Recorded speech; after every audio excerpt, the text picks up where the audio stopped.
is here and Haley is here. We have. Oh, we're good. Okay. Henning, Here? Platt, here. McCormick, here. And David, Yeah. Hinckley, here. So we're at full strength. First item on the agenda is to approve the agenda. Are there any additions or corrections?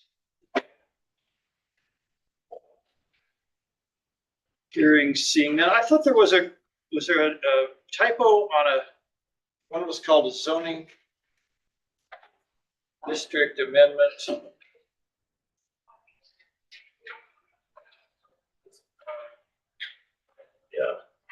Yeah, the Johnson 99 one is also, it's CDA 07. Okay, so yeah, the Johnson zoning amendment was misidentified as actually CDA 0723. That's what it should be called. Yeah, okay, that was what I was remembering. Any other thoughts on the agenda? Amendments, additions, rearrangements? Motion to accept the agenda with that tiny change. I make a motion. This would move to second. Further discussion? All in favor say aye. Aye. Opposed, same sign. Okay, go ahead with the agenda. Next item, approval of the minutes from January 10th meeting. Comments, amendments, concerns with those?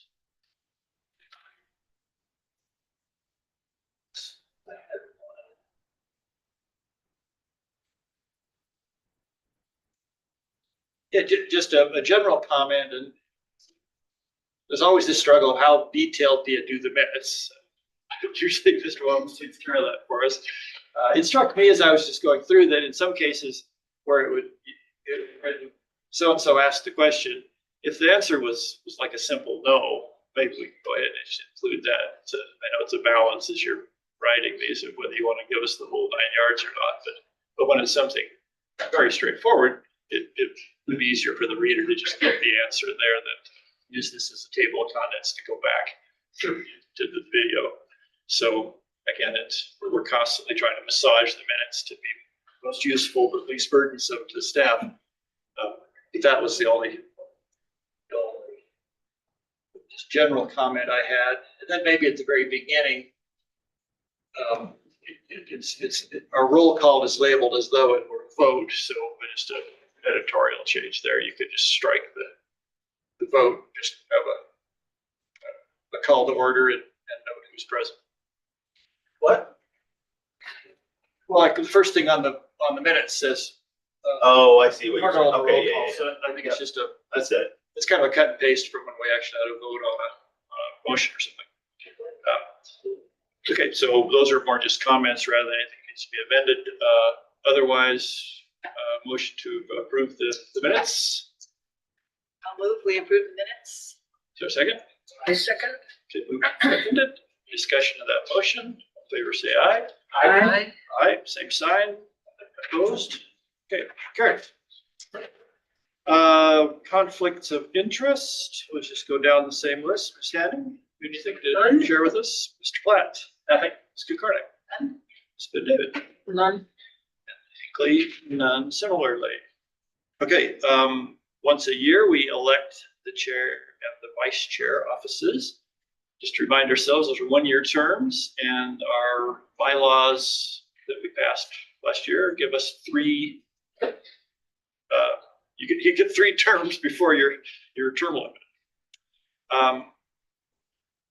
So I guess we'll just start out. Let's start with chair. Are there nominations for chair? Mr. Chairman, I move to renominate yourself as chairman for this year. Thank you for that. Are there other nominations for chair? Is there a motion to close nominations for chair?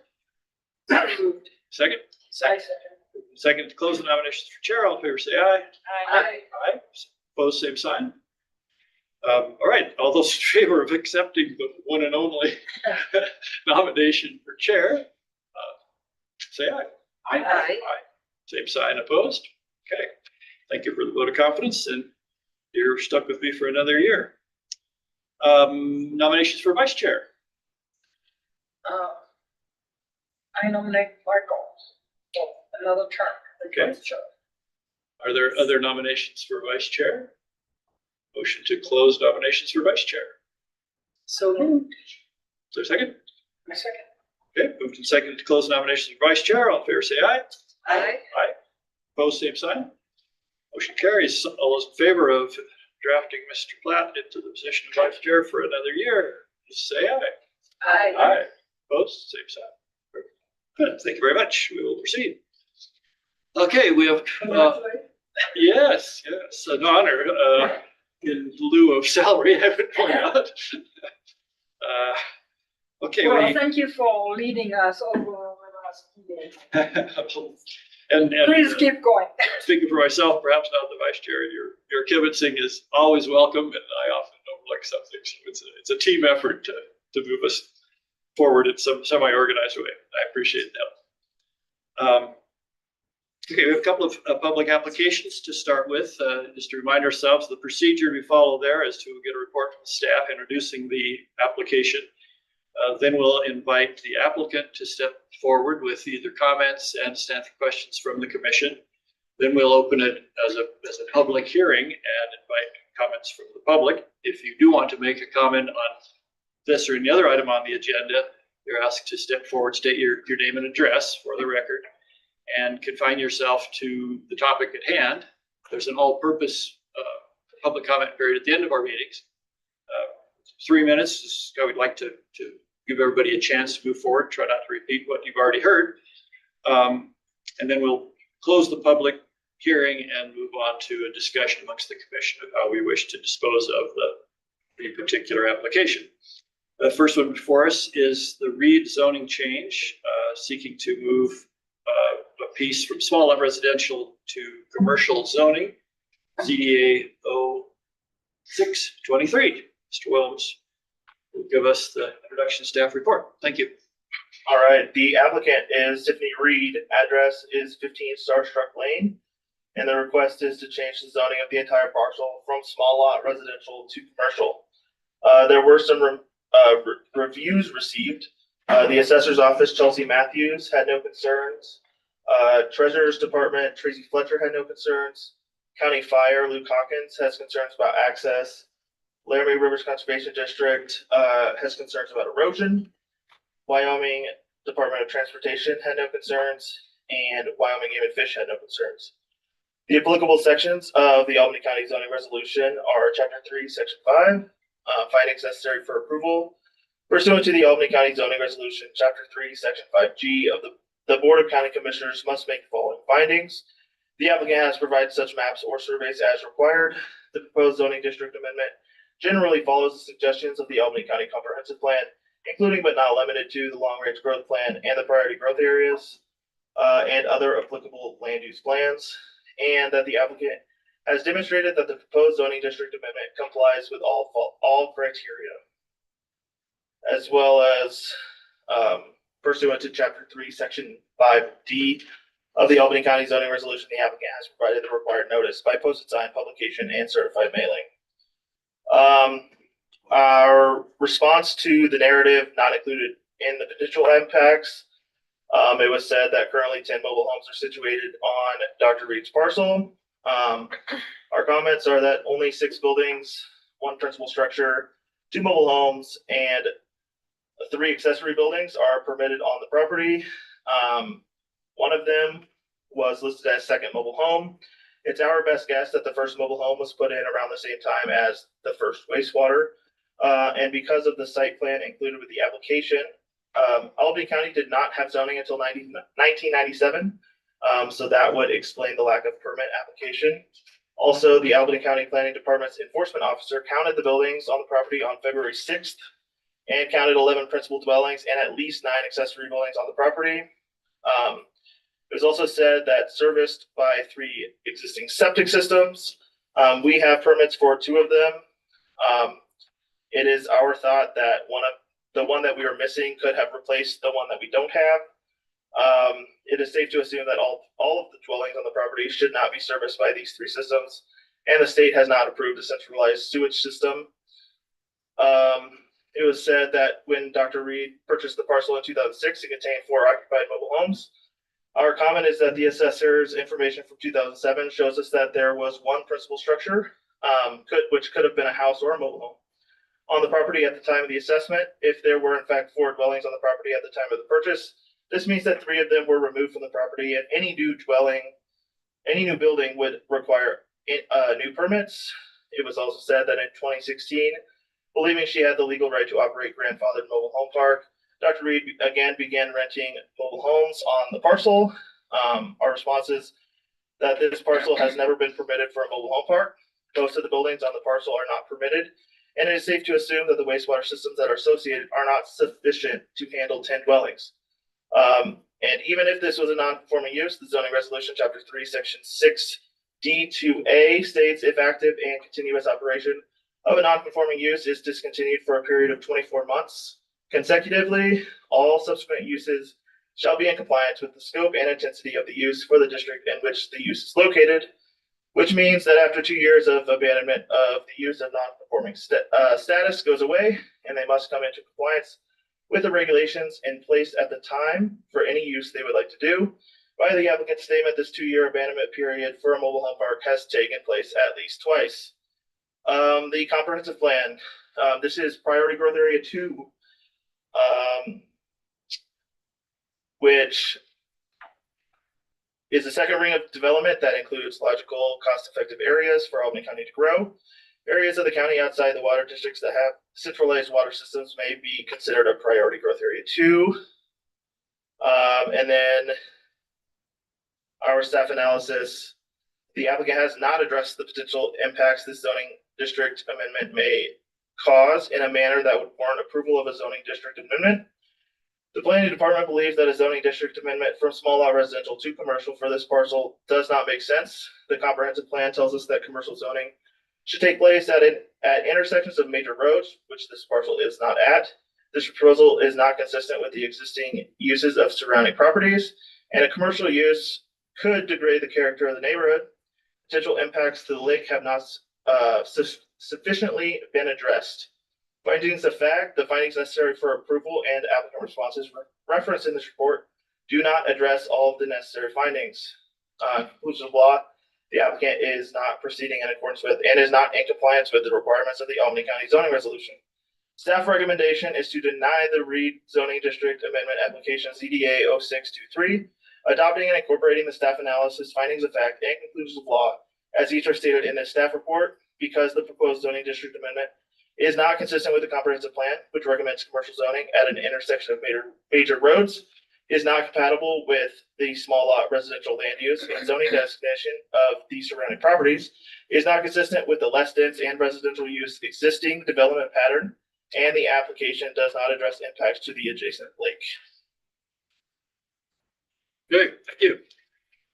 Comments, questions for Mr. Williams? Start with you, Mr. Black. I have not. So David? I had one question. It wasn't clear how many mobile homes are on the property right now and how many of them are occupied. Do we have an idea? I don't know how many are occupied. In their application, they say there's 10. Our enforcement officer went out and counted last Monday and said there are at least 11 dwellings and at least 9 accessory buildings. Okay, thank you. Sandy? Thank you, Mr. Chair. It's pretty rare to have a report that you're not in support of. I take it that you tried to work with the applicant, but they wanted to go forward with this permit application despite all of the, maybe that's a rhetorical question. If this property were in compliance with everything, and they had the number of dwellings that they were allowed to have, would you still be not supportive of it because of the comprehensive plan? Yeah. I mean, as it said in the staff responses that I didn't read aloud, I mean, you have to take into account all the commercial uses that are available that could potentially be put out there. And do any of those make sense on this property that's not at a major intersection? So, I mean, my answer be the same, so. Okay, thank you. Cornick? No, question. And if anything else comes along, feel free to weigh in. Yeah, first of all, staff report, it was very helpful to give us that extensive a discussion. And in that same vein, I congratulate the applicant. They also provided a very comprehensive, more than we're used to getting. What's the story? Certainly it was helpful for me just to understand the context. My inclination is to go with the staff recommendation, but I think we are better informed on this than many, and perhaps just because it was so complicated. A quick kind of format comment, as you've come to expect from me. I really like the way our staff reports have what the applicant said and then the staff response, so that it's just a recitation. And I wonder if you could add that to those first items where you're saying findings necessary for approval. The applicant has proposed such maps or surveys as requested. It would be helpful to read through it. Just right there, say, did they or didn't they? So those first two items fall into that category. Does it match or doesn't it match? That would be a good place to do it. Eventually, we get around to that. Then more into the substance of it.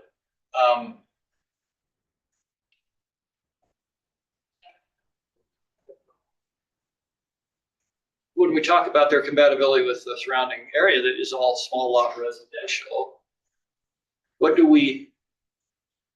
in what sense is their proposal not consistent with their existing zoning? It's a kind of variation of Ms. Henning's question.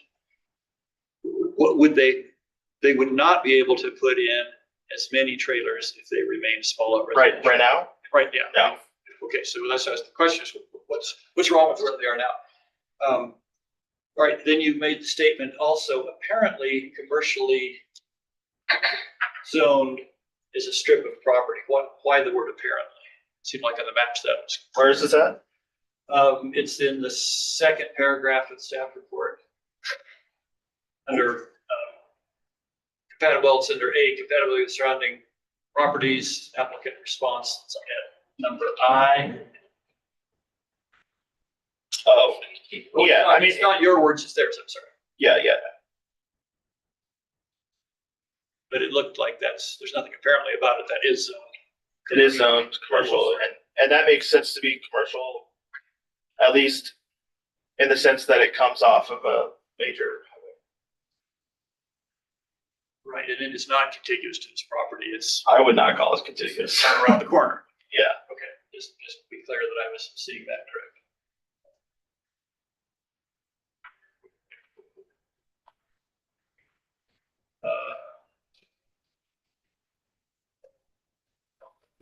So what about reading through all this long narrative? Is there an enforcement issue here? Or are you guys contemplating further enforcement action? Is that it's kind of tangential to our application, but it's just to understand the story. Where are we with respect to enforcement? I'm gonna let one of the other two. Okay. Yeah, Mr. Chair. So our small lot residential zoning allows for, right now, they can have one dwelling on the property. Previous to now, we did allow, or previous to the change in our zoning resolution 2015, we did allow two dwellings on a property. But yeah, we've changed that to one. I guess now you could have a second one if it was an accessory dwelling. So with that, I mean, you can get some of the context where there's 10, 11 buildings out there and we allow one, or, I mean, if you go grandfather, two dwellings on the property, there's a disconnect there. So I would say that there is a history of this history on this property. I don't know if we want to go into detail because of just the processes that we're going through when it comes to enforcement. But that's kind of the reason that we're coming through doing this process right now. To become legal, they will have to do a zone change and have this approved. And then they would also have to do a subdivision, well, it'd be a mobile home park permit that they'd have to get through our planning and subdivision regulations. Which would be available to them through a commercial zoning. Correct. Okay. Yeah, it's not available at this time. Go ahead, was your question? Yeah, but there was on page 16 of this packet, it said that she could seek a conditional use permit. Would that? Well, the conditional use permit would,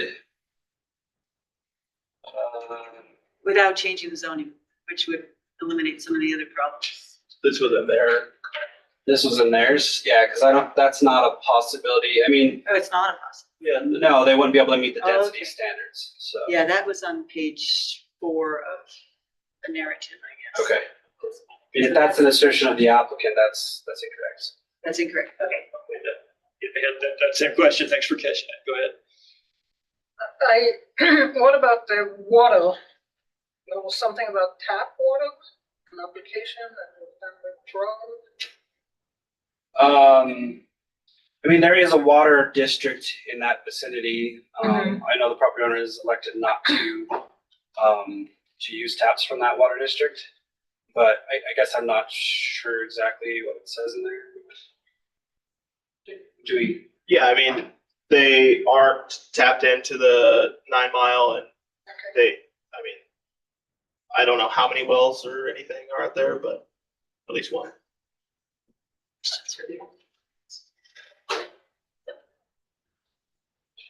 So just to finish off that bit, that the current land use is not in compliance with the current zoning and current rules. Correct?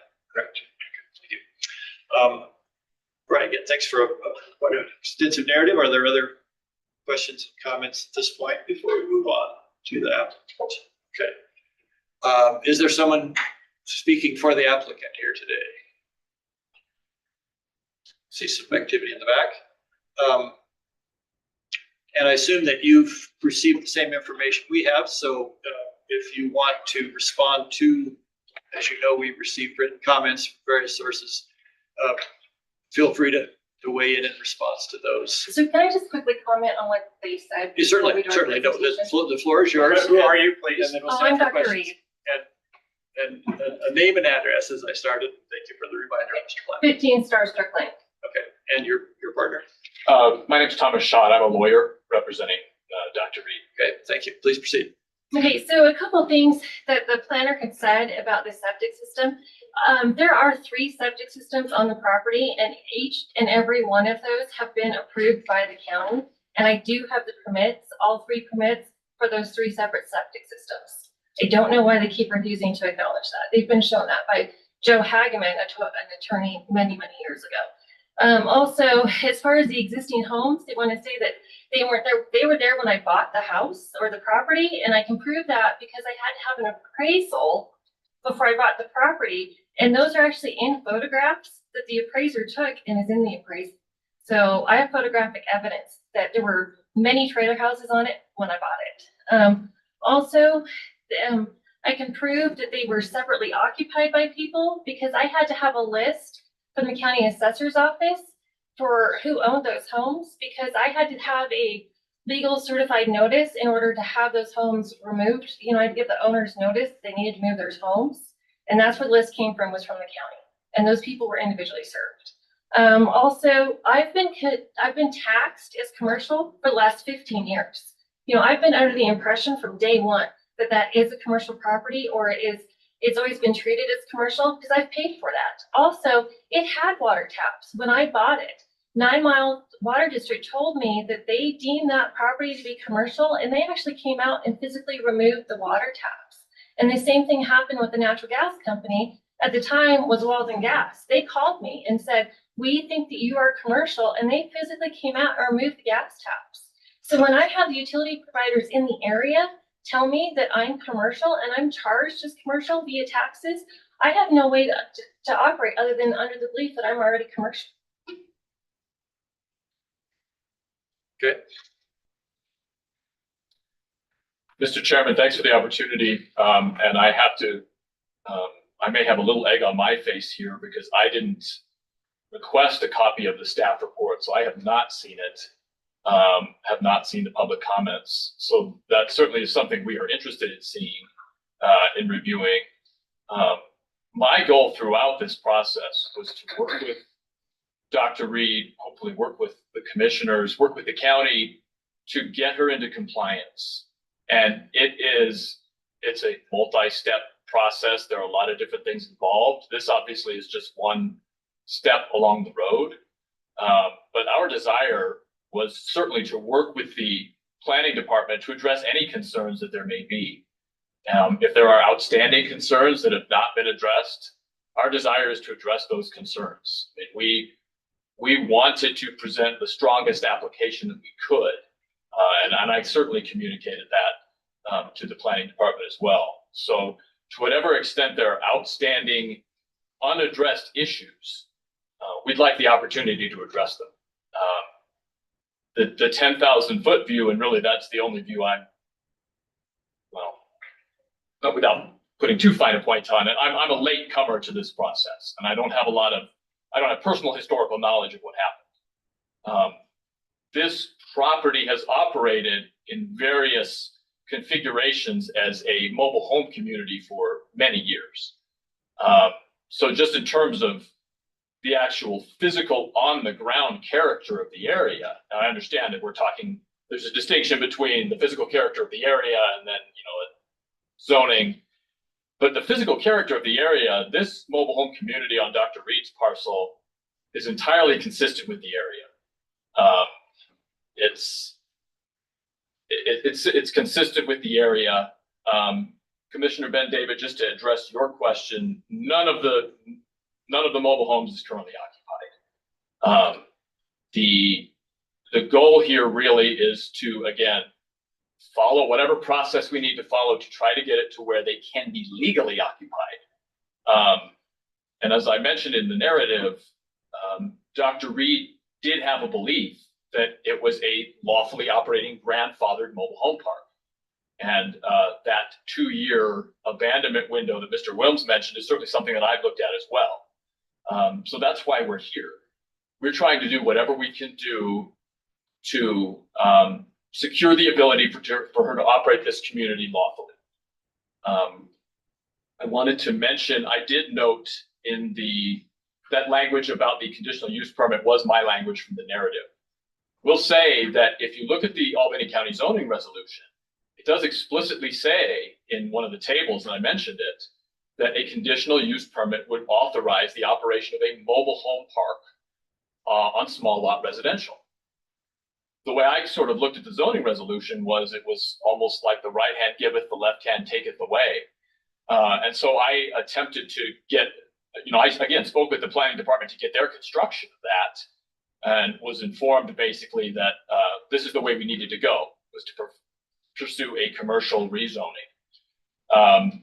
Again, if a conditional use permit were available under the zoning resolution, and again, looking at the resolution, it seems to me to be internally inconsistent. That is certainly nothing we would object to if we could secure a conditional use permit to operate a mobile home park on that small lot residential parcel, which would obviate the need for the rezoning. But again, our objective here is to work with the planning department, to work with the commissioner. So when the answer we got was that, no, you need to do a rezoning, well, that's what we did. And again, I emphasize, what I hope this procedure is not is we submit our application, there's the staff report, again, my fault for not getting a copy of that beforehand, but then because of some issue that could be addressed, it's denied and that's the end of the road. Again, what our goal is and what my goal is, since I've been working with Dr. Reed, is to just collaborate with the county, and obviously other entities are going to need to be involved as well. But to work together to try to make this happen, to make this work. And obviously at the end of the day, if the answer is a hard no, it is what it is. But I would hate for the answer to be no, because there's something we could have done, there's some information we could have provided that you don't have or you're not comfortable with that we can address, that would strengthen our application down the line. So I've talked quite a bit, and I'll shut my mouth. I'm happy to try to answer any questions you have. And of course, Dr. Reed has much more knowledge about the history and circumstances than I. So thank you again for your consideration. I appreciate it. Thank you. Comments, questions? You will hear comments, I suspect, from the public here shortly. We'll want to hear those ourselves. But at this juncture, I'm not sure this is the right time, but I would like to look at that table 4.1 in the zoning resolution with our lawyer and see what it says. That's a pretty basic part of this question, right? Yeah, I'd agree with it. Let's pick up just that thread and I'm looking at our staff. And it was the same question that I think you asked earlier and the same one I had. Is it correct or not that there's a conditional use opportunity here within the existing zoning? There is witness density requirement attached to that. Okay, so let me hear that. But for the record, What did you say? I didn't. There is, it is a condition allowed, but there's a density requirement as well. Density. Right. Well, that might be able to be worked with. Well, 2 acres per dwelling unit Oh, for small lot residential. it's only 7 acres. Okay, Mr. Gertz, is that? Also, I would add. add, Here, Mr. Roloff. that is correct. And also, if you look at the definition of small lot residential, number 6, dwelling units per parcel, property owner is allowed 1 zoning certificate for a single family dwelling per parcel. So what is available under small lot residential through the conditional use process? That's the question. I mean, we treat our regulations like if the state has regulations that are more stringent, if there's a more stringent requirement, we follow that. So we would say there is not an opportunity to have a mobile home park on small lot residential. Because of the sizes here. Because our zoning district Allows for 1 dwelling. allows for 1 dwelling. So you could have a mobile home park if the trailers were on 2-acre lots. Is that the? Yeah, you'd actually have to split the lots. Now, see, we tried doing that. We did that many, many years ago. And the subdivision never passed. And it was tabled indefinitely by the county commissioners. They never actually ruled no on it. It was just tabled.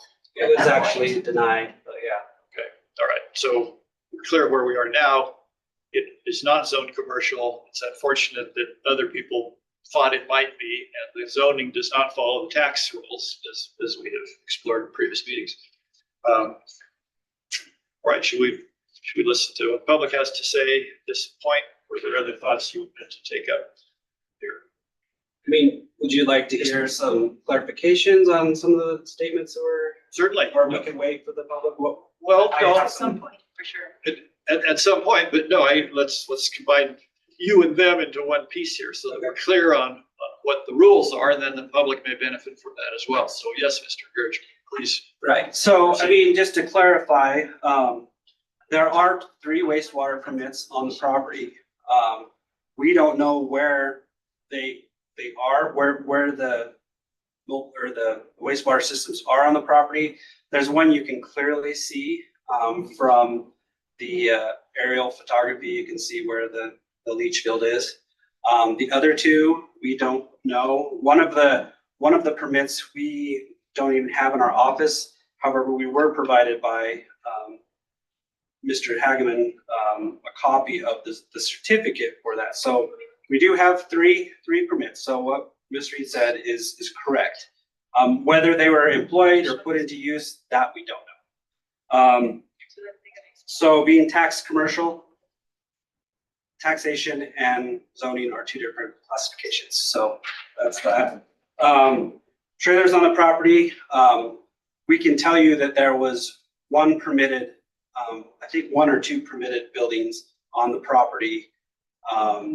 Whether there was more buildings on the property when it was purchased, then we had permits. We didn't have permits for all of those small homes. So yeah, they weren't permitted. So bottom line there. The staff report, we apologize that you didn't get a copy of that. That is on our website. That's an oversight by ourselves, so apologize for that. Ultimately, there is a lot of history on this property, but what you're trying to review today is whether this would be a good property for commercial zoning. regardless of what all this other history and things that have went on, is this a good place to have commercial zoning? That's basically what we're looking at. So I just don't want us to get into the weeds so far that we're forgetting that. So, No, and I completely agree with that. All the history is interesting, but the proposition before us, if here's a piece of ground, and the question is, should it be zoned commercial as opposed to smaller residential? And just one more thought, I'll get it back here. The feedback to Mr. Williams, I appreciate the reminder, as we constantly have to remind ourselves, that a zoning change is not for a specific use, it's for an envelope of uses. And that's what we need to be cognizant of. So even though someone may say, I want to build a church, if we approve this type of commercial, it may end up being a gas station instead. So that is the perspective that I appreciate what we need to maintain. Mr. David, or was that your? That's exactly what I was gonna say. I appreciate that perspective. That it gets lost sometimes. Did you have a specific response to something you just heard? Well, it is in the weeds, but I have a county assessor's document that lists all the title numbers for the trailer houses that were sitting on the property when I bought it. And there's 4 different title numbers that they clearly list on that document. So they did have record that there were at least 4 houses sitting there. So if there's some point in our decision that turns on that piece of fact, then we can come back to that. My suspicion is that it does not. Okay, let us proceed to open the public hearing on this application. And you're certainly welcome to come back up, but let's hear what our neighbors have to say. Thank you. Thank you, Mr. Chairman. Okay, again, please come forward, state your name, your address, please confine yourself to 3 minutes or so if you can. And I am Tom Bustenday. I live at 82 Osprey Road. I am the chairman and president of the 9 Mile Water District. And I have in my hand a letter dated May 12th, 2011 from the Albany County Planning Office that asked Dr. Reed to abate zoning violations as of that date. And I think you have a copy of this, do you not? I'm sure we did this. At a prior point to that letter, the 9 Mile Water District informed the owner of the property that we could not supply water to her the way she wanted. She wanted 1 tap for more than 1 residence. Our contract with the city does not allow us to do that. And as a result, we did stop providing any water to that property right in there. I don't have the exact dates on that, but you know, she was told she couldn't do this. And that was back when she had 4 buildings on the 4 mobile homes on the property. She's continued to move more mobile homes in there, other buildings, and basically shut access to the backside or to the west side of her property. We do have an easement across there for our water lines that she cannot shut down. But and then later in 2011, the county inspector for sewers or for septic systems went out there, and he didn't say much except that he didn't see anything.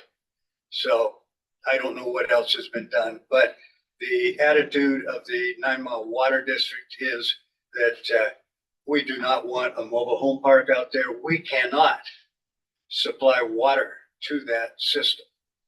The second thing I'd like to bring up, and I do have the president of the Alco Rod and Gun Club, which owns the 9 Mile, 8 Mile, and 7 Mile lakes and the access around them.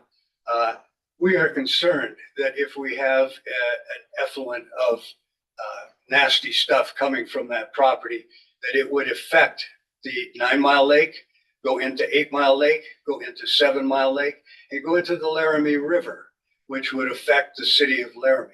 So, and I'm going to let Mark Rossman say something about that, but the 9 Mile Water District is opposed to any re-subdivision of that property out there.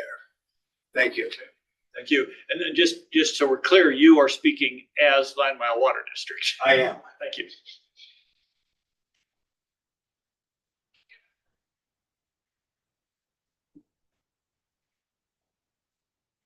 Good evening. My name is Mark Rosman. I'm the president of the Elko Rod and Gun Club. And the club owns 9, 8, and 7 Mile Lakes like Thomas said. And they do. They flow back into Laramie River and obviously comes back into town. Just recently, I started testing the water. And in my opinion, I'm no scientist, but it looked like most of those trailers were vacant. And the state water lab or the state lab, their results were 0 E. coli, which is basically 0 fecal matter in water. But something of this magnitude and this scale, I just would have to wonder if DEQ doesn't have to get involved and study.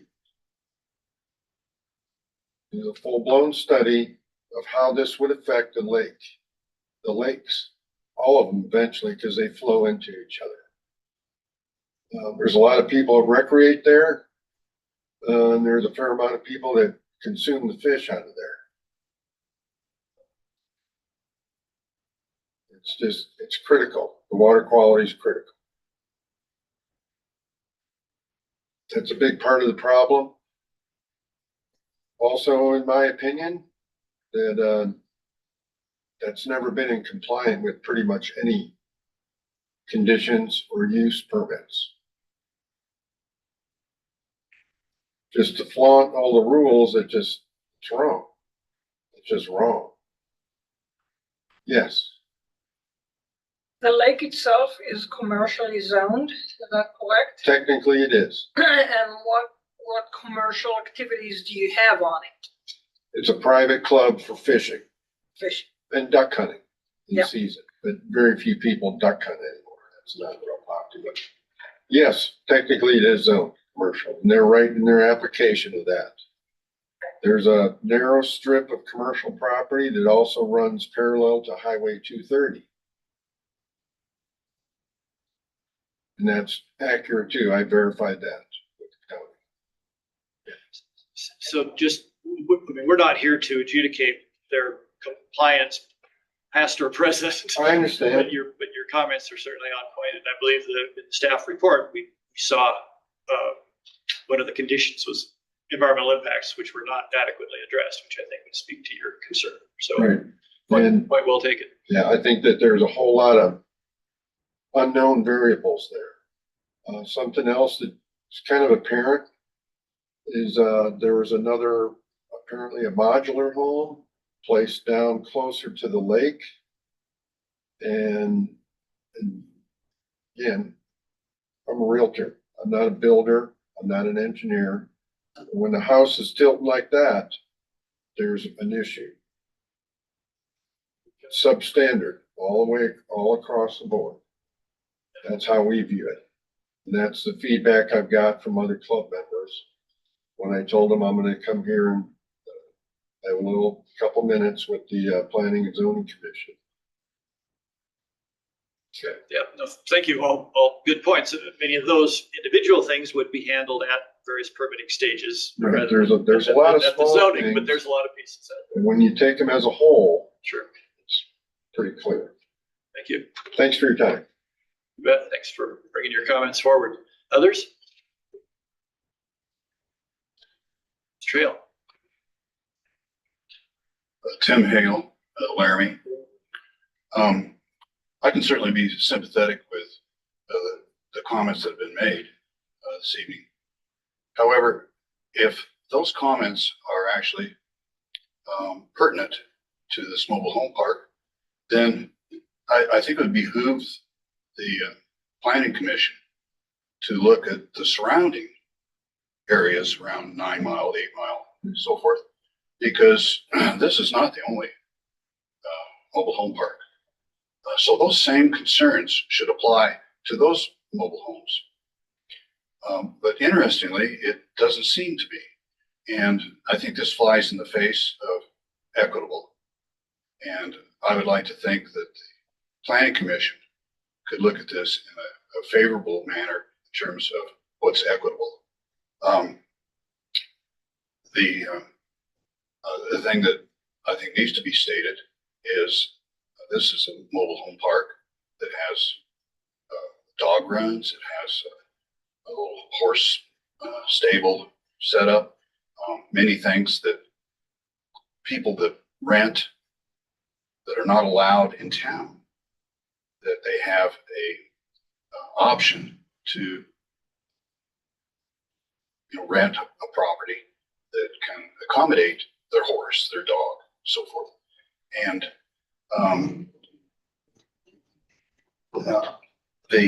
the matter of fecal matter and contamination, so forth, currently that's all speculative.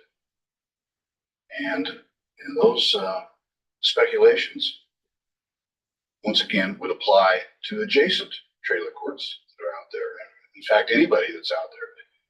But it only seems to be focused on this particular trailer court. So it has the appearance that this particular trailer court is being put under the magnifying glass, whereas none others are. Thank you for your time. Okay, thank you for your comments. Others?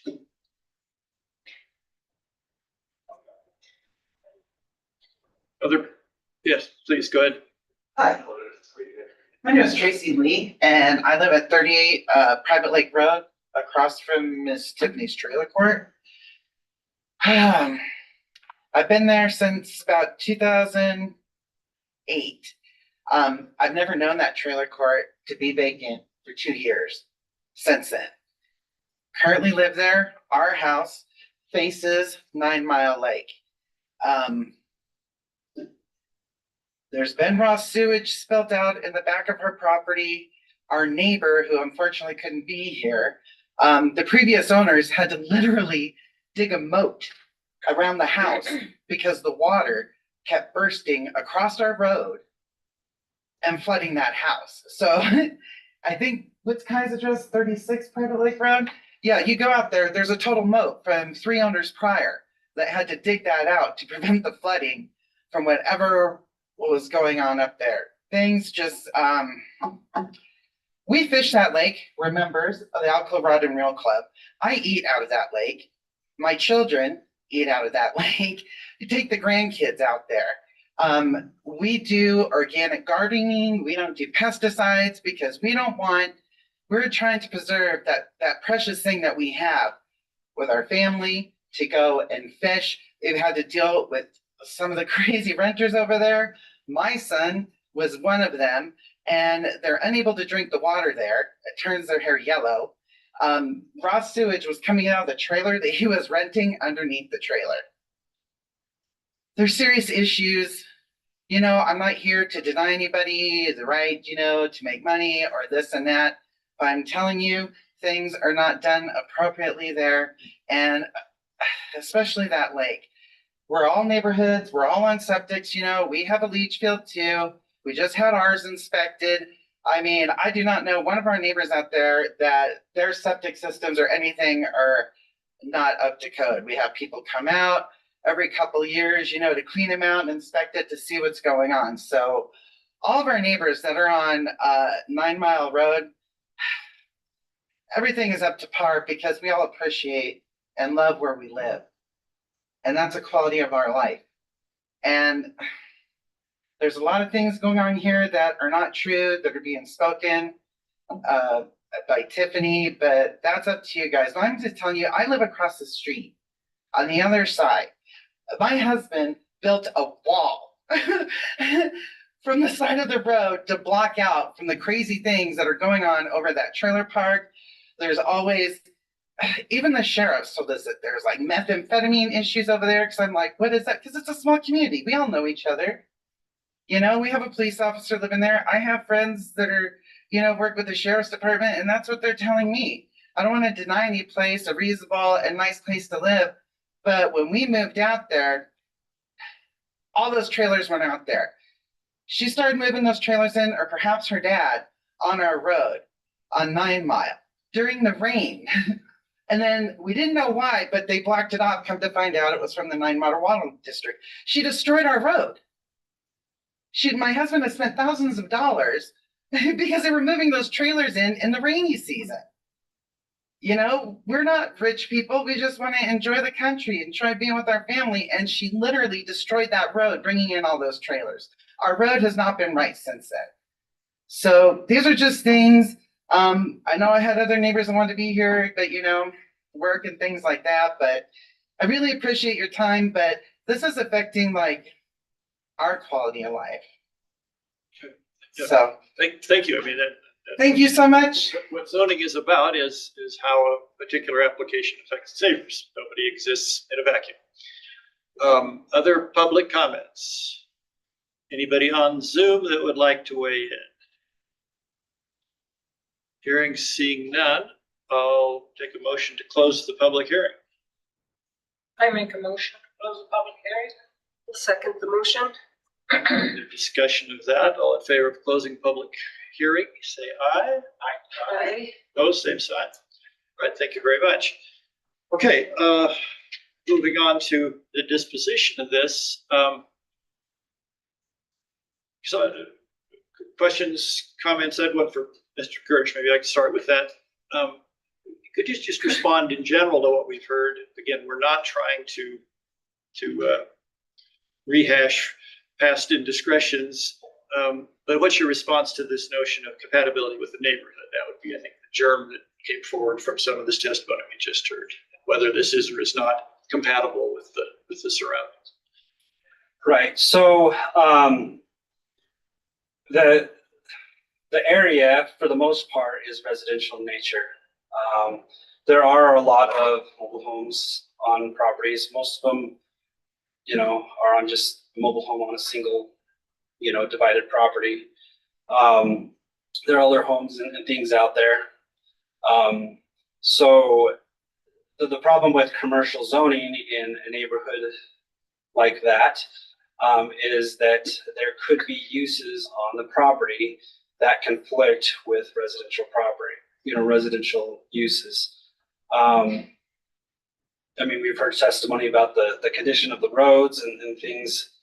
Depending on what the commercial use is, it could exacerbate problems on the roads out there. So we feel, you know, as Joe reviewed this, we've discussed it, we feel that, you know, commercial property in the middle of this mostly residential area is not compatible. And it does like so to, you know, as Joe has mentioned, the comprehensive plan mentions, you know, having commercial properties at it says intersections of major roads or whatever. It's not an intersection. They actually come down. It's actually a county road, Hornsby, but then they have to go on the private road to cross property to get to this property. So it's not even next to, you know, it's not sitting, doesn't abut the public road. So. But there are a lot of mobile homes on quite small tracts out there. Sure. But that's not what we're saying. We're saying that the mobile homes aren't necessarily inconsistent, but the commercial zoning is inconsistent because it will allow for other uses other than mobile homes. Comments, questions, discussion?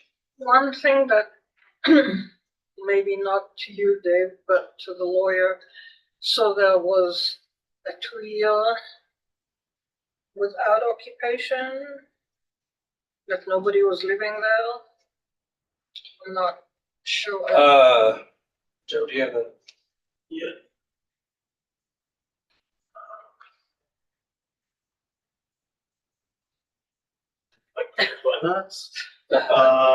And why is that relevant is my question. Whether.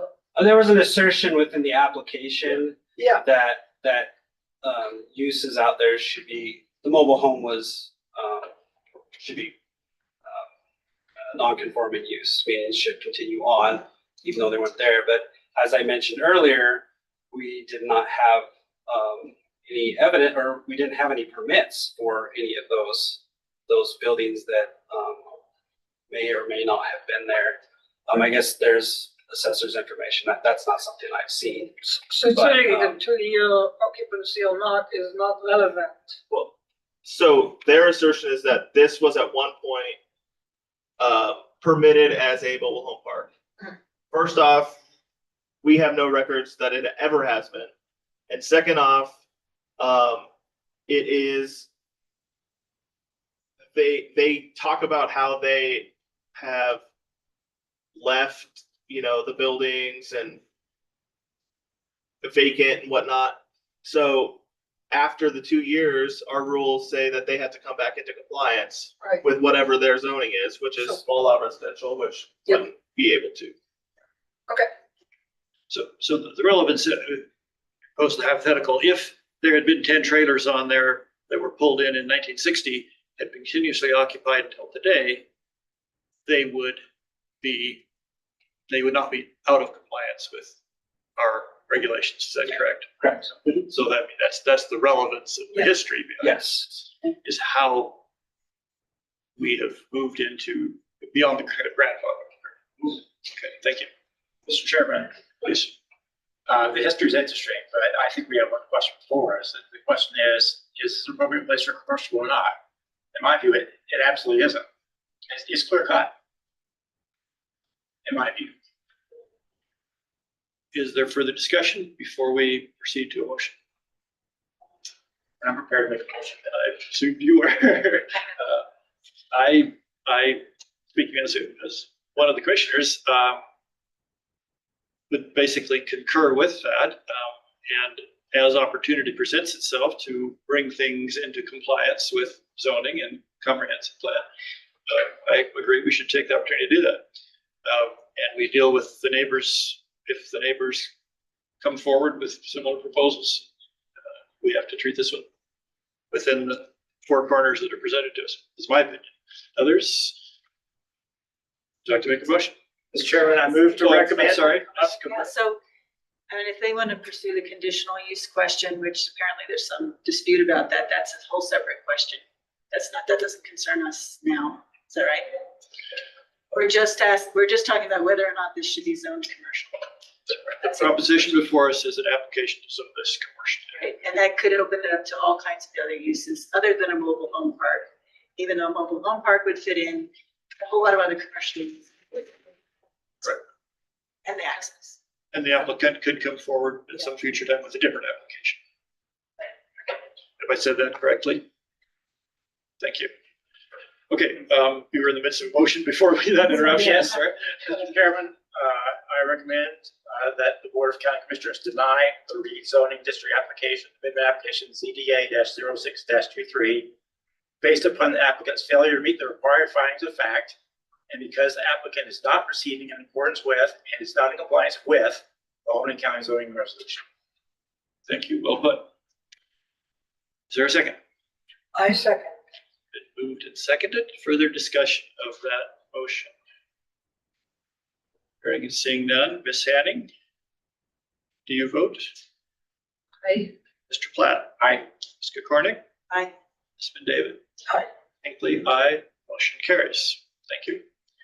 And thank you. You can attend the rest of our scintillating meeting if you like, but you're not required to. It wouldn't be out of line to move on with the rest of your evening if that's what you were here for. And appreciate the opportunity to come. Feel free to grab a piece of Yes. chocolate pie or whatever it is. Don't leave without a chocolate encouragement. Mr. Grimshaw. And I would just mention, this is a recommendation from planning and zoning, it'll still go to the Board of County Commissioners for their decisions. You know when that is? Yes. Mr. Chairman. It is March 5th, 9:30 a.m. In this room. So can we all come to that? Yeah, basically There will be another public hearing just like this. They're the ones that make the final decision. Okay. it goes forward from here with our recommendation. And the role we serve is to vet things for them and try to prime it up. So, but certainly it's completely the county commissioner's decision. You're welcome to bring your comments forward at that time or in writing as well. Can I make a general comment that the planning office posts everything online? So if you didn't get a special notice about anything, check the website. All of that stuff is available to everybody. So please feel free to, check. If you have an issue before us, our commission or the county commissioners, just check the website. Okay, thank you. Let's move on. We've got a full agenda. The next item is the Johnson 99 zoning change. Similar in the sense of a change from current zoning to commercial, CDA 0723. Who's presenting the staff report? Mr. Chair. Yes, sir. To remind the audience that everything is getting picked up. Oh, yes, fair enough. Mr. Ayers points out to us that you are all being recorded. So the recording is recording everything in this room. So you, Oh, okay, sorry. you want to avoid being recorded, you might step out also to let us proceed with our business in an orderly manner. That might be appropriate. Thank you, Mr. Ayers.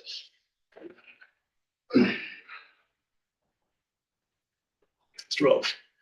All right. The applicant is the Johnson 99 Ranch. The legal description is government lot 3, south of State Highway 130 right of way. Government lot 7, excluding the city of Laramie, and the southeast quarter of the southwest quarter, excluding the city of Laramie of section 27, township 16 north, range 74 west of the 6th prime meridian, Albany County, Wyoming. The request is to change the zoning of the entire 35-acre parcel from agricultural to commercial.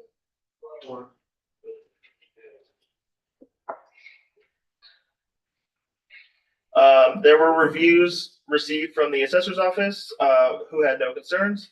Road and Bridge, who had no concerns. Treasurer's Department, who had no concerns. County Fire District Number 1 has concerns about access. Laramie Rivers Conservation District has concerned about steel and concrete corrosion and erosion. Full comments can be seen in the review section. YDOT had no concerns, and Wyoming Game and Fish had no comments. The applicable sections of the Albany County zoning resolution are Chapter 3, Section 5. Findings necessary for approval pursuant to the Albany County zoning resolution. Chapter 3, Section 5G. The Board of County Commissioners must make the following findings. 1, that the applicant has provided such maps or surveys as required. The proposed zoning district amendment generally follows suggestions of the Albany County Comprehensive Plan, including but not limited to the Long Range Growth Plan and the Priority Growth Areas and other applicable land use plans. And the applicant has demonstrated that the proposed zoning district amendment complies with all criteria. And pursuant to Chapter 3, Section 5D of the Albany County zoning resolution, the applicant has provided the required notice by posted sign, publication, and certified mailing.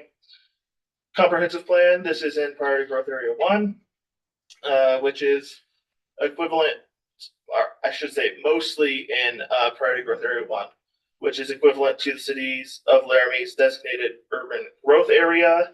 It's an area where the city services may be able to be extended efficiently. It's also partly in Priority Growth Area 4, which these locations tend to be more remote, be served by largely and sparingly by gravel roads, and have low levels of public service. Staff analysis, the planning department believes that the proposed zoning district amendment generally follows the suggestions of the Albany County Comprehensive Plan, but are concerned with all the land uses that are possible with the commercial zoning district right next to the airport.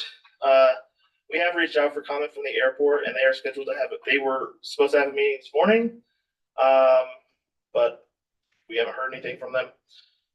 Findings of fact, the findings necessary for approval and applicant responses referenced in this report are adopted as findings reflecting that the applicant has adequately addressed the specified impacts, and the same are incorporated herein. Conclusions of law, the applicant is proceeding in accordance with and is in compliance with the requirements of the Albany County zoning resolution. Staff recommendation is to table this application, adopting and incorporating the staff analysis, findings of fact, and conclusions of law as each are stated in the staff report until the next regularly scheduled planning and zoning meeting, to be able to assess the airport's comments and have the applicant comment on potential impacts more specifically. Thank you. Comments, questions? Start down that end. Ms. Kokornik? Again, you're welcome to come back to it. Should we touch everybody? Ms. Hanning?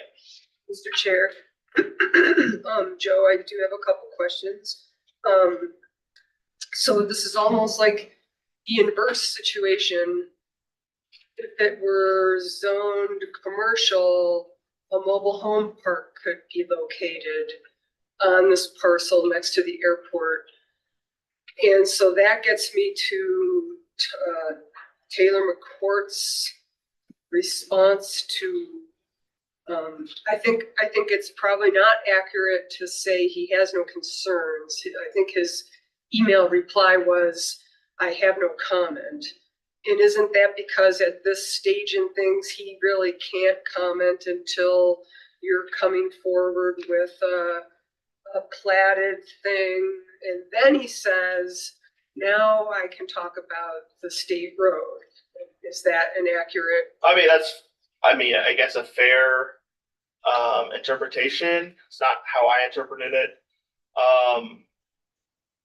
I guess I don't know what's planned commercially here, and our concern was about more so like height, how it would affect the airport. And unfortunately, we haven't heard back from the airport, so Right, yeah. No, I agree. It would be really nice to know what one of the abutting property owners thinks about the potential for commercial and whether there's any concerns about safety. Okay, thank you. It's been David. Yeah, I was just wondering if the people can actually even comment on the plan if we don't know what's going on. If they're gonna put, a tall tower or something, what's the plan?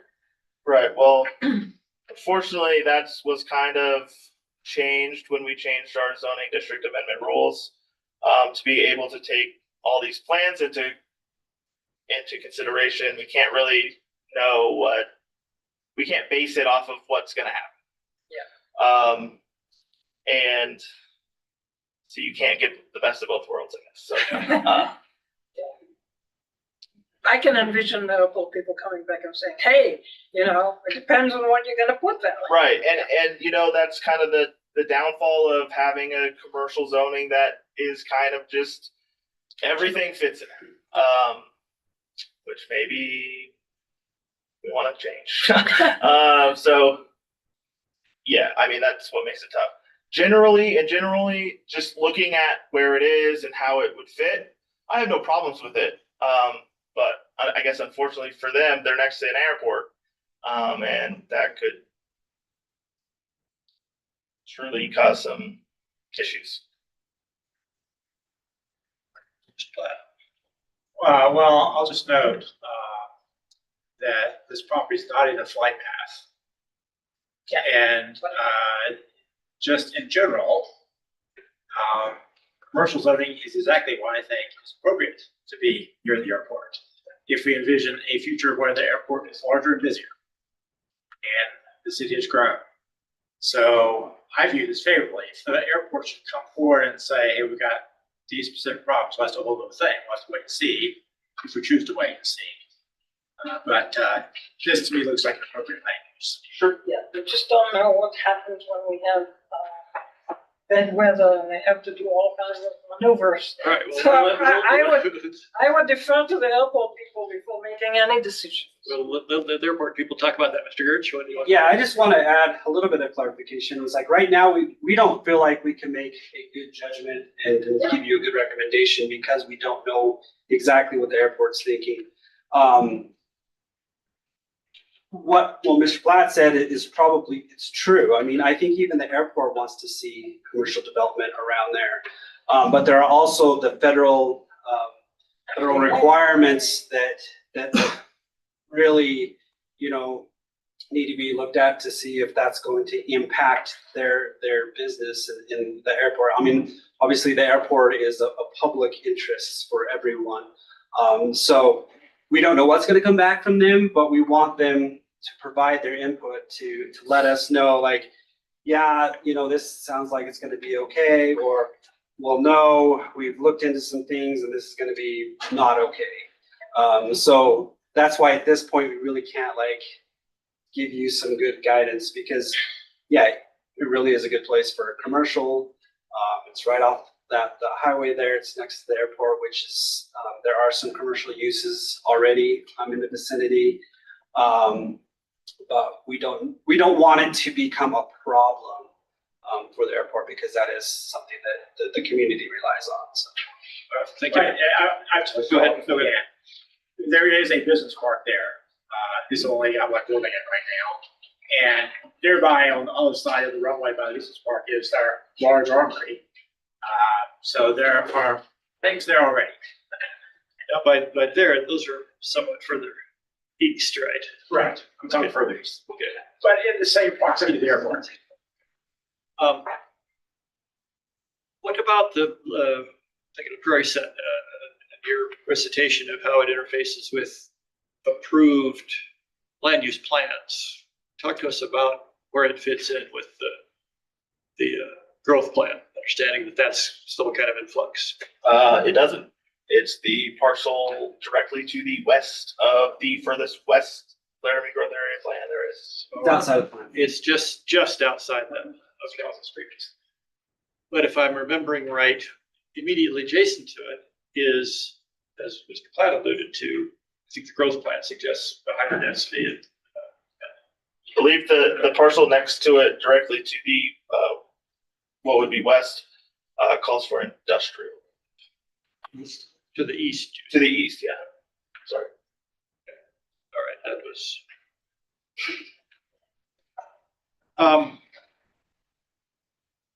Yeah, the thought that we've run into before, perhaps we need to subdivide some of our zonings, I think is a good one. So let's hold that for future. Or actually, because it's absolutely right that we, even if they came forward with this plan that we loved, that isn't what we're approving. We're approving a zoning designation, and they could sell the piece the next day and do something else. So I think we're proceeding correctly, but the possible way out of that box would be subdivided zonings, commercial. As far as specific comments, I think that's all I had as well.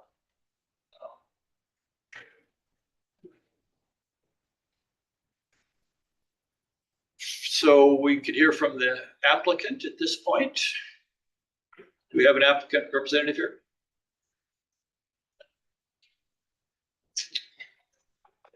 Not. We'll open this to public hearing. I'm sorry, did you want to weigh in here? Please. I am here on behalf of the airport, so it felt sort of awkward. Name, address. I'm here, but I didn't want to speak out of turn, so That was your turn now. Your turn now. it's my turn now. My name is Jody Shea. I'm an attorney, and I represent the Laramie Regional Airport Joint Powers Board. The board unfortunately did not meet this morning, so the comments I will share with you are informed by the board's vision for growth and by the dictates from the FAA primarily. Your comments and thoughts are spot on with what the airport's concerns are. The airport encourages commercial growth in that area. I think commercial growth in that area only helps to bolster and support the airport by providing amenities to our flying public in that area. I think is a really good thing and could increase the county's investment in that airport. So generally, commercial development out there, the board believes is a good thing. But as you all have aptly identified, not all commercial uses really complement and are appropriate and compatible for use at the airport. From the FAA perspective, because this is not airport-owned property, we can only try to navigate some reasonable outcome to the way that development happens out there. The federal government wants to protect their investment in the airport. The airport is an EAS airport, which means that it receives over $4 million right now in subsidies to provide commercial air service. The airport also receives federal monies for some of the improvements to runways and buildings and lighting and all of those things. So the airport wants to protect its investment. Likewise, I would expect that the city and county want to protect their investment as well. Just a few years ago, the taxpayers voted to build that beautiful terminal out there. And so that's something that this community should be really proud of. And so thinking about how to develop in this area, I think is really important that we're thoughtful in how that happens. So a couple of examples of situations that create some incompatibility, just to sort of frame this discussion. In the airport has the potential for being as adverse to its neighbors as its neighbors have to the airport, right? So we've got issues such as noise associated with the airport. Right now, I don't expect that that's significant. There's only 10 commercial flights a week, but there's a lot of private charters and general aviators that fly in and out of the airport. The airport's vision is to expand that air traffic. So I envision that while we might not have a significant noise problem now, we may in the future. Conflicts with airspace. So things like height of structures, towers, lighting, glare from potentially solar panels, smoke or steam are things that may create some safety issues for everyone in and around the airport.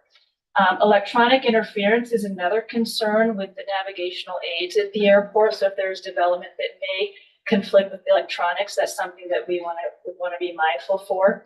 And then also wildlife. So I noticed when I looked through the potential uses of commercial zones, a tree farm, for example, if someone were to bring in a tree farm, it would be a natural attractant to birds, which is something we don't want around the airport. So those are categories, and certainly it's not all encompassing, but particular uses that are allowed in a commercial setting that are just incompatible in and around an airport. And so I think that these are great points of discussion. The airport does not want to create any disincentive to not build out there, but they want to do so in a smart and thoughtful way. We support the recommendation to table this discussion. It is my hope that the airport can work with the planners and the future developers out there to create some reasonable restrictions. Practically, I don't know how that works within the confines of the code as it sits now, with commercial development being sort of a catch-all for lots of uses. That becomes a little bit problematic. I think it's a great opportunity to continue the discussion. I don't know if it happens on a piecemeal basis, if it can be addressed globally, but I do think development in that direction makes a lot of sense. Commercial development in that direction makes a ton of sense. Doing so in a safe way that does not adversely impact anyone is really the key. I'm happy to answer any questions that the commissioners may have. One comment, one possible approach to take would be to create an airport overlay zone where when development proposals come forward, it's something that is discussed and agreed upon by both parties before it proceeds, with the various sort of conditions and interests the airport would have. We certainly would not want to prove things are in cost difficulties with the airport. Yeah, and this has been done before. There's guidance in documents called ACs from the FAA that we can rely on how this has happened in the past. I don't think we need to recreate the wheel in any way, and that was one thought that I had as well. Interestingly, I saw last week that the county commissioners denied a mixed-use commercial residential division just right across the street. The airport didn't get notice of it because we're not an adjoining landowner, but it was interesting to me because I think the impacts of the airport have probably greater reaching impacts than just the land right next door. And so I think that type of tool would be helpful for development that even happens maybe half mile down the road. As you know, those airplanes, I don't fly, but I can see, right? And so some of these taller structures just creates probably unnecessary risk that we can choose to avoid. You're speaking as public rather than the applicant, but maybe you'd have some intelligence on it. What's the kind of time frame of this discussion? Do we folks looking to have something resolved here immediately, or? I don't have any personal knowledge of the time frame of the applicant, of the development here. So I don't know. It is my hope that we have time without foiling someone's plans to get some of these conditions or restrictions in place. but it's fascinating in your reference to the earlier decision on Prairie Sun. Here we find ourselves trying to make the gears mesh between Right. a lot of things. Right. With respect to the priority growth plan in the city and our zonings. So thank you for your comments. Thank you. I appreciate your consideration and Frankly, I was considering Prairie Sun there, the airport, we never even talked about the airport. No. Should have. I think yours is an excellent suggestion. All right, anyway, thank you. thank you. Well, are there other public comments, just to keep us on track? Gentleman in the back, I'm not real sure, you know. if you've got something to My name is contribute. Jed Garrett. I reside in Cheyenne, Wyoming. I have a business there. I'm actually looking at purchasing this piece of property to build a power sports store here. We sell ATVs side by I'm side. sorry, I didn't hear what are you looking to build? A power sports store. So we Oh. sell similar to like Elway Power Sports or Frontier Cycles, Oh, okay. basically. Yeah, does that make sense to Yeah, now it everybody? does. And so we had been, you know, in communication with the Johnson 99 Ranch to do this. She obviously, you know, subdivided it off. And we want it to be commercial so we can, you know, basically build a building. Nothing, we've talked to the airport, we've been in communication with Amy, as well as Lindy Johnson has from the Johnson 99. So I know that's kind of tough because it does tell you what we're looking to do. Obviously, we're not looking to build a mobile home park. We're not looking at building some tall thing to interfere with the airport. You know, obviously as a business, the airport noise is a situation to us. So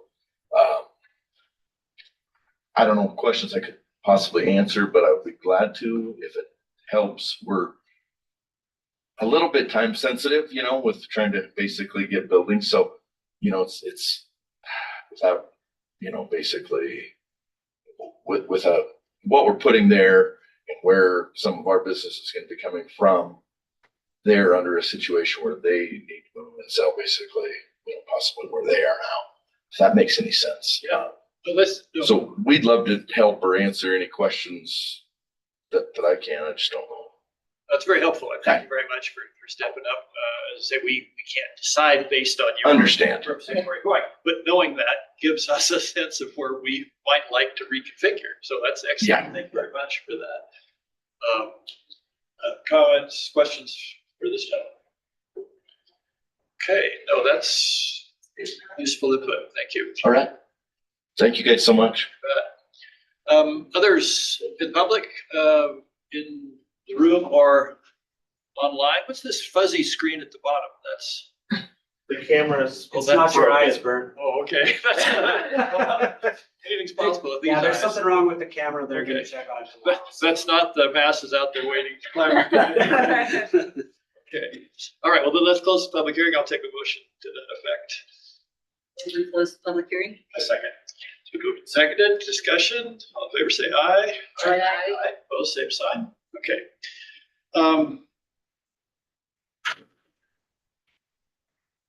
Yeah, I mean, tabling seems like the obvious thing to do, but it isn't really going to help, right? So maybe staff could give us some feedback on where you see this going. It seems like it's almost intractable.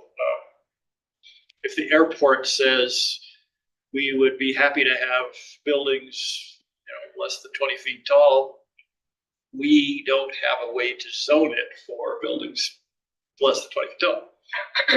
So, Mr. Courage, Mr. Rhodes, can you talk to us a little bit about, or Mr. Ayers, what are the possible paths forward?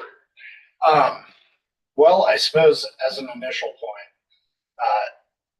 there is a requirement in the zoning resolution for soliciting, you know, or providing notice to adjoining landowners.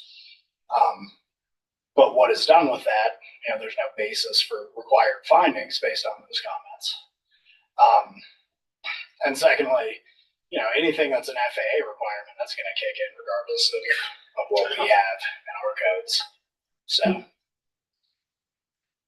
Okay, so that envisions a scenario, we approve commercial zone with the notion that there are these other authorities that will keep it from getting out of hand. the federal government will do as it does. But, you know, and there is a history even in Wyoming of, you know, airport type zoning.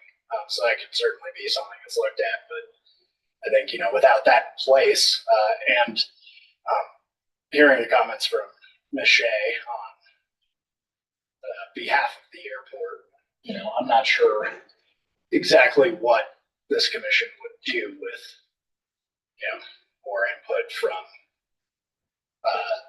the airport. Yeah. But I will defer to planning on Mr. Gertchen, it almost sounds like the previous one, that a choice of denial or unbounded commercial. Denial is the obvious one, but that doesn't seem to fit here very well, Mr. Gertchen. Right. So, Mr. Chair, I mean, I still think it would be good to have more information from the airport.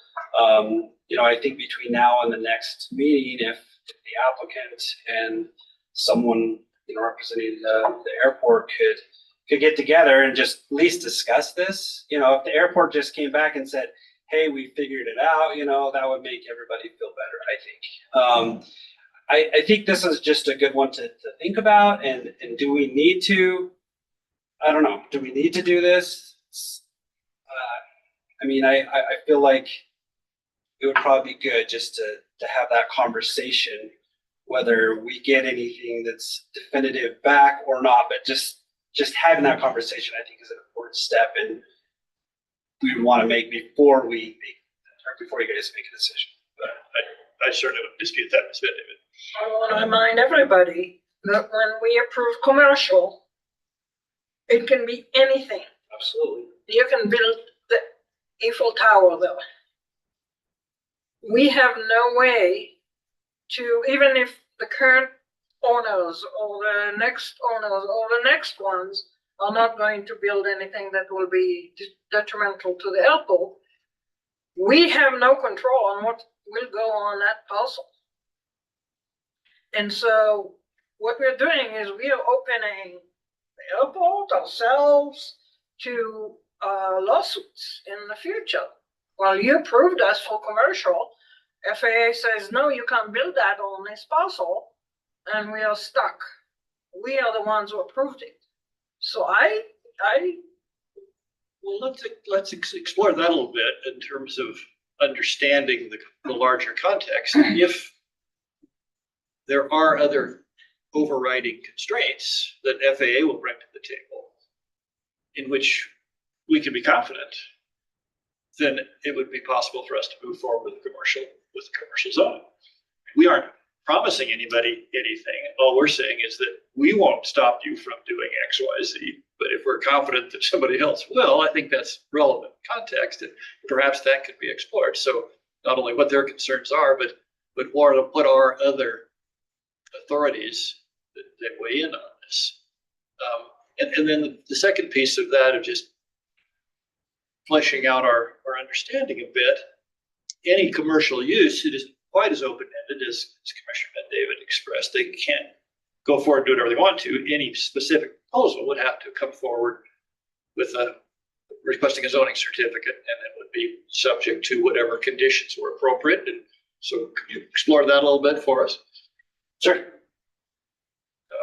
I don't know what all those would be, but if the environmental impacts of a particular project were unacceptable, then they would be denied a zoning certificate. So am I using my terminology correctly? Yeah, I mean, it is a zoning certificate that's required for the buildings. There's not a whole lot when it comes to environmental issues. I mean, what we would look at for a commercial property would be landscaping, parking, and then setbacks. And floodplain, if there's a floodplain or something. So those are the issues that we would look at. That's it. Okay, so that's good to know. So there aren't any 50-story building that's airplanes are going to run into is not grounds for. We have no height limits on anything. So at least at this level of discussion, the only kind of outside overriding authority that comes to mind would be FAA. Potentially, yeah. And I'm not sure how that all works. I don't know. I mean, people that have built around there, I don't know if they went through any approval process with the FAA or even would have known to do that. And so once we zone it commercial, we wouldn't necessarily, I don't know, be looking at it and say, hey, have you talked to FAA? That's not in our rules. That's not something that we look at. Other thoughts? Go ahead, Mr. For our proposed business owner, sorry, I didn't get your name. I'm so sorry, Jed. Have you talked to the airport? We have. And so y'all have had preliminary discussions? Yeah, so, right now there is, a clear zone easement on the property that what she divided off because the whole, basically it divided off with the ranch. So it has a clear zone easement, which means you basically can't at this point build anything on it. It does, however, have power lines across it, which we wouldn't build a building as tall as they are. So we have to overcome the clear zone easement with the FAA, to be able to build anything, or get, we have to get something from what I'm understanding. I'm not completely knowledgeable in this, so we have to get past that to be able to build, something on the property, if that makes sense. Yeah. And I think that's, probably when they put the airport in, I think that clear zone easement was like 60s or I don't know when they did the airport, but it's old. So our piece isn't in the flight path, like you were saying. It's actually off, which, but it was part of the path, so it gets the clear zone easement. So we got to overcome that before we can build. Or if Lindy sells to, someone else or whatever, you know what I mean? So Yes. I'm assuming that's gonna dictate the safety, all of that, obviously. But I was it see your what you're sense that saying. the airport was generally constructive on this potential idea? I mean, they didn't say no way. Exactly, no, they were very supportive. Yeah, the impression that we got was, they were all in for that. To my knowledge, I think the conversations happened with the director. Board has not yet. Oh, I apologize, No, that's okay. There's no reason you would know that. The board hasn't been, apprised of the situation yet. The clear zone easement, that's the first I'm hearing of that, so that sounds like it's something we could work with. But I think that, and I apologize, I should be up there, I'm being super informal. I think these discussions are helpful because I think generally our goals are the same. We recognize pitfalls as well. So I think an opportunity for us to visit about this, understand if the FAA cares and maybe come back before the board with more information. I apologize if that messes with your No, timelines. it is. Yeah, let's try to keep things on the record here at some level. But it sounds like we're all headed the same direction. Tabling it, it's just there's an opportunity to explore some of the possibilities. Just a quick question. I think we know the answer, but and I hate these sort of elaborate zoning workarounds, but is it clear there's no conditional use in some other zoning that would allow a power sports stores? Am I correct there? Mr. Kirk? Yeah, and that would be pretty much just a retail type situation. It would be approved without conditional use. Okay, but that is the conditional use of a residential or something. There's no. Oh, I see what you're saying. Can I make a crazy no, I suggestion don't- along Okay, those the same lines? thing goes. It's allowed in, commercial and conditionally in neighborhood business, which we don't have anything zoned neighborhood business.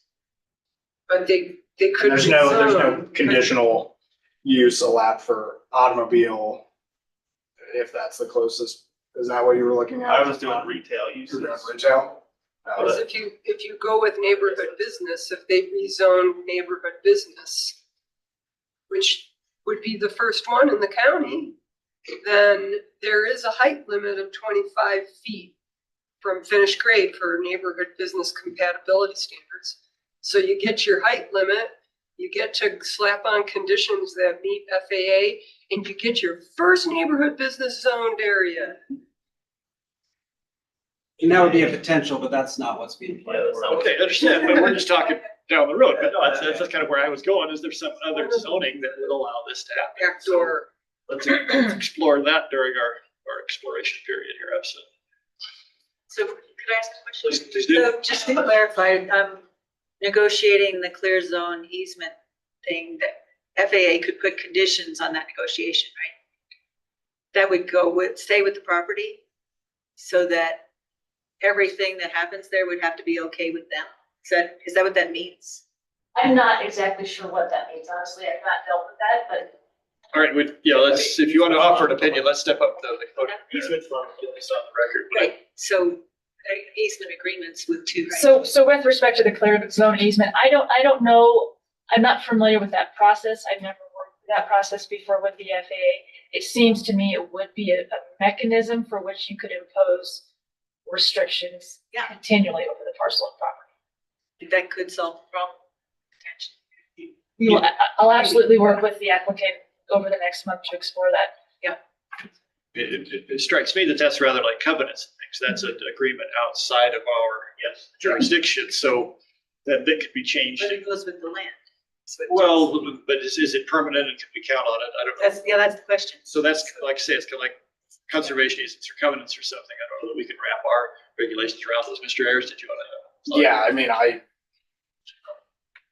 would also suppose offer caution that, whatever requirements FAA has, it being the federal government, I'm sure that those will be enforced accordingly and maybe don't need to be so much of a concern for, the Albany County government. Absent any sort of, zoning, which is complementary. Okay, thank you. Sounds like staff has some general direction, Mr. Gertz, in terms of exploring things with the airport, see what they have to say and so forth. Oh, I'm sorry, one more comment here. Go ahead, please. Could I just ask a question for clarification? You said, so we're asking, the Johnson and Enrich is asking for zoning a commercial, but there's another zoning type. Do you guys feel that? I misspoke. It's only commercial and industrial. Condition. No.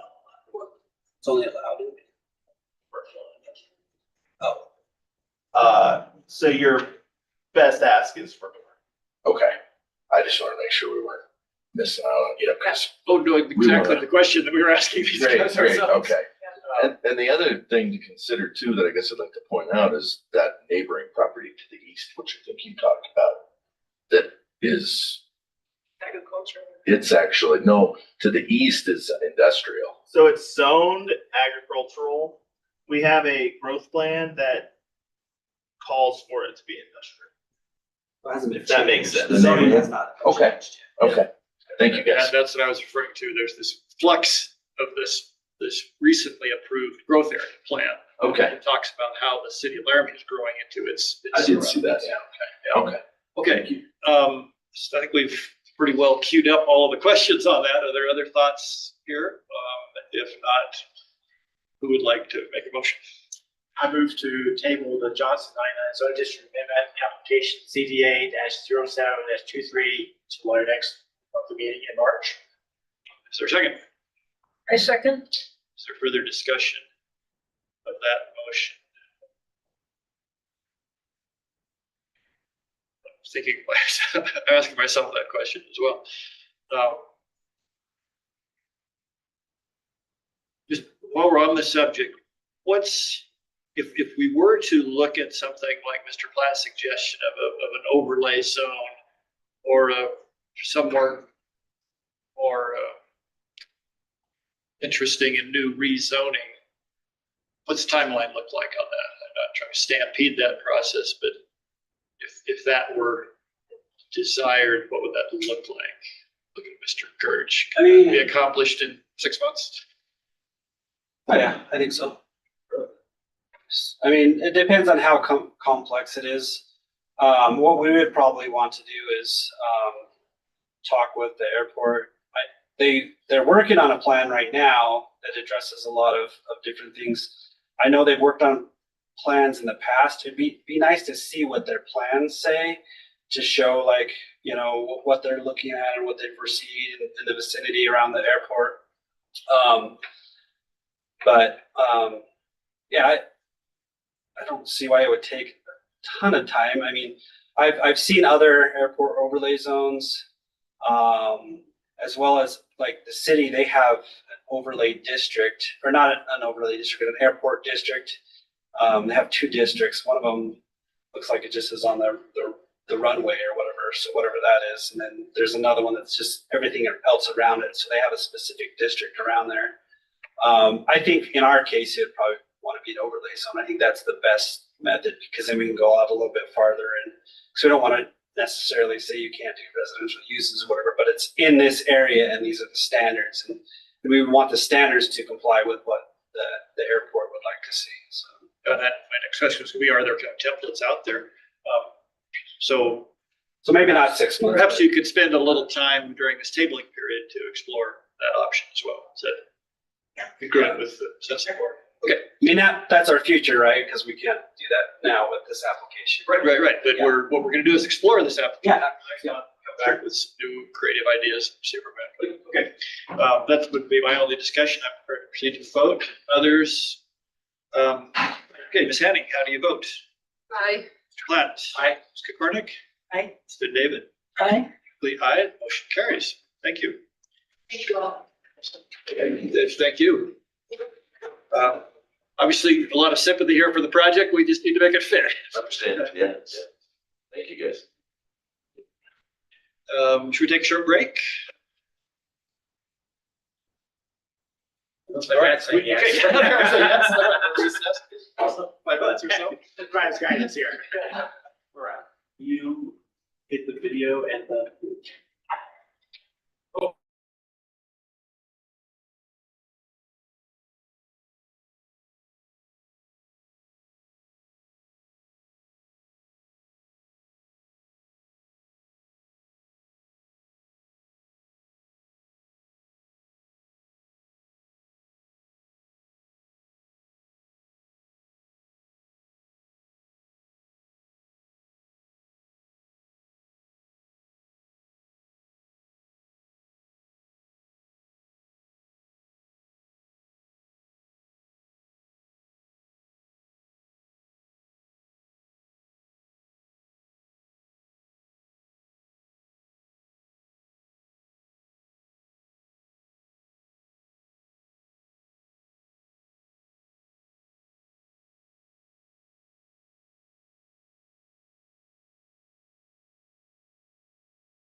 Yes, we did come back. Okay, we're off to current planning projects, the first one of which is amendments to the zoning resolution signs. There's been at our December meeting, we moved a version forward for public comment, and that period has now expired. So I guess let's just start right out with the official public hearing on the posted recommendations. So public, going once, going twice. Your staff report said there hadn't been any. Is that still the case? That's still the case. All right, then let's move to close the public hearing. I move to close the public hearing. You, second? I'll second that. Okay. Moved and seconded. All in favor, say aye. Aye. Okay, I hear. So thank you. Get past that. Okay. I have one. Now let's talk about board discussion. I have a certain amount of material. In fact, I was going to say early on here, since I've got a lot of material on this, and I was the only dissenting vote when we started. Maybe let's turn over the refereeing here to our vice chair, Mr. Clapp. Is that acceptable? That's fine.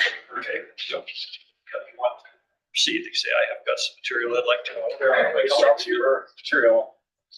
I have a one small okay. comment. Go ahead. In item D, large capital D, we have the word sign twice.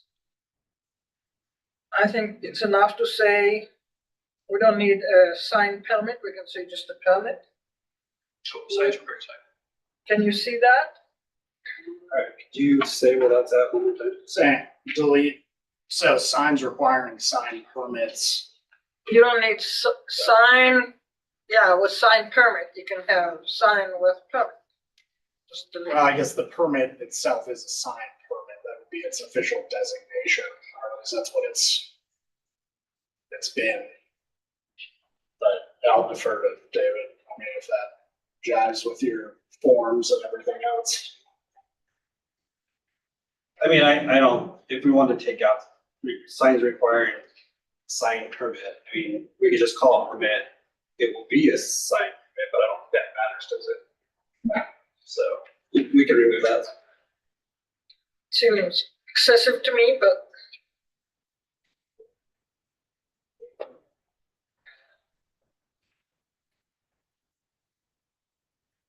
Is that it? Okay, I'm making a pitch that I made unsuccessfully at our December meeting, but bear with me, and actually maybe a little entertainment value to it. Okay, we have two issues in front of us, as I think staff did a nice job to cover memo. One is the constitutionality of the existing regulation, and as I understand it, Mr. Ears has kind of led the choice, or the charge on that with some help from an intern.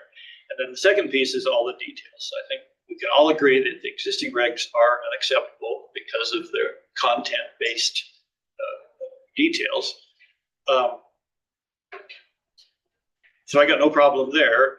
So I'm looking from a clean version, and I've prepared comments on that I've given to staff if we get as far as looking at some of the details. My issues are still the same. We could solve the constitutionality aspect of it by simply deleting the whole piece. It's not immediately clear to me why we need a sign ordinance at all. Absent that, we could solve the constitutionality by something very, very simple, like no signs over 200 square feet. That would get rid of billboards and then retain the part about if they're in disrepair, you have to tear them down. And I would bridle at that as a solution to the thing. I disagree with nearly all the rest of the draft ordinance or resolution insofar as the details. I think the sizes are way too small in terms of the restrictions and the heights. This is basically an aesthetic ruling, which is kind of new territory for us. I mean, heretofore, we've mostly discussed things that are clearly health, safety, and welfare, fencing requirements, aquifer protection, tower heights, so the tower doesn't fall down and smack somebody. Strikes me that what we're talking about here is pretty much over on the end of how do we want our county to look. It's not quite like telling you what color to paint your house, but it's more on that end of things. There was a brief mention at our last meeting that there are some safety issues with regard to distracted driving, but in fairness, none of that has been brought forward to this discussion at all. So we don't have anything in front of us that would give us anchor for saying we're doing this as a safety measure. Now, maybe that could be developed, but it certainly hasn't been to this point. So besides, I think all the numbers are too small and the heights are too short. And I also made a pitch last time, which I'll repeat here, that even if it's an aesthetic judgment, like densities of residential zonings, it's tied to density. So if our objection is I don't want to see more than 1 2 square foot sign on a 5-acre plot, because that's the requirement that we're going to do for rural residential, it should be tied to the 5-acre plot. If I have a 40-acre plot that's zoned rural residential, it seems like I should be able to put 4 signs on it and I would get to the same place as if I had the minimum lot density. So some of the minimums I'm prepared to offer would go towards let's key it to a density rather than just to the simple ownership of a parcel of indeterminate size. And then the stumbling block I come to are flags. And I've got some pictures here to share with you of what I see as I go out into the county trying to take this ordinance, this resolution forward. And my very strong suspicion is that while we can strip the verbiage of its unconstitutional character by virtue of content, what we would end up with is something that would be enforced based on content. And we wouldn't be getting off the hook at all. It would be a complaint basis. Complaints are based on content, or we would be very reluctant to deny someone a permit for the American flag waving in the front yard. Whereas if it was a Nazi flag, we might be inclined to do something with it. So I'm just really skeptical that we can craft a regulation of this type that isn't enforced in a content-based way. And that's just kind of human nature and where our thoughts would go. Mr. Gertz pointed out to me, we do have a nuisance regulation that would control things that like the decrepitude of the signs. When I went back to look at that, I don't think that would cover it. I think we would need, it talks about junkyards and so forth. It didn't really quote it as signs. I didn't think so. I agree that we would still need something there. All right, now with your indulgence, let's walk through a little tour here. You want to post those pictures? Let's see what they look like. And in the back of the room, I've posted 2 signs. The one on the left is 2 square feet. So as we read through this and try to picture out what 2 square feet looks like, it's the one on the left, not very big. Then the one on the right is just a standard sign that came up in the discussion. Those are what you see for yard signs. It's about 3 square feet. Okay, so let me walk you through my little tour here. All right, there's a real estate sign that is 4 square feet. So that real estate sign, there's nothing in this tour that would qualify as an exempt permanent sign without a permit, because they're all over 2 square feet, with the exception of a sign on the side of an outhouse. Temporary signs can go up to 9 square feet without a permit, 36 agricultural. But that sign you're looking at would not. If it were on a residential property, which obviously would be, that would Which are require you talking about? the little acre yellow sign. one? Yeah, the yellow one. That's a temporary sign. Presumably it's a temporary sign, but it's too big to qualify for no permit. And you guys correct me if I'm saying this incorrect. Temporary sign faces shall not exceed 9 square feet. Yeah, on a residential property? Yep. This, I think, might be agricultural, actually. So And that's 36. All right, so I could go ahead and put up So that sign would be fine. I could put up the real estate sign at 4 square feet as a temporary sign. 9 square feet. Okay, Up to 90 days. for 90 days. That one's been there a Then long. the entrance sign, yeah, and all these would grandfather, of course. So I'm just using these as examples. All right, and then the big sign in the back, I would speculate the measurement, that would be an entrance sign, and that I think would be acceptable. All right, next one. That sign is too big. Would it qualify under this special district or government sign? That's a private entity. Okay, so they probably would not. So No, this would be that's probably a 15 square foot sign. So it would depending on what zoning it's in, it might require a permit. What would be the status of this guy? It's rural residential city land. Probably city owned that, yeah. City owns the right, the right range leases it. That's all rural residential out there. You know, rural residential maximums are not very big. How big is it? 15 square feet, give or take. 16 square feet. So it would be allowed So it would be allowed as with permit on premise sign. on a permanent basis. Okay, next one. Just a big round sign. That guy's probably 7 square feet. So it doesn't meet, if it's on residential, it doesn't meet the 2 square feet. It's a permanent sign. So it would be a permitted sign. What is it saying? I mean, again, it's just an example. It says Somebody's yard. in somebody's yard. It's It's been there since before the house. Where is? these are all out on Canyon Road. Rogers Canyon Road. Yeah, it's the last house. It's A commercial activity. No, it's a house. It's a house, even though at times there are several RVs using the, Yeah, using property. Oh, really? Yeah. yeah. They were out there before the house was. So is You know it who to contact for a zoning complaint. so a 7 square foot sign? Is that? So it depends on what the property zone, if it's a residential zone, then no, it would not That was be. my assumption. It was residential, but all right. Again, as an example of this is the kind of thing that would not be allowed. Yeah, I mean, if it was agricultural, which, again, I don't know what this. It's just past the landfill on the west side. Pull up the. Yeah, and I'm not attacking any individual sign, but just to give Yeah, a if it's- visual. This is the kind of thing that Yeah, this if it's residential, no, if it's ag, Okay, yes. all right, that's my point. All right, next one. I think it's residential. It's just past the landfill a little ways on the It's, west. it's the kind of thing you would see on a rural residential property. I thought the realtor put it up when there was things for sale.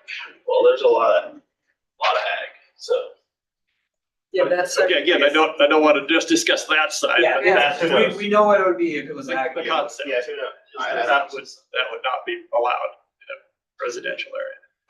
Those guys. Next one. Okay, that was just for fun. Is that a sign or not? I mean, this was a Really, picture that's taken part here in town. That's in the city.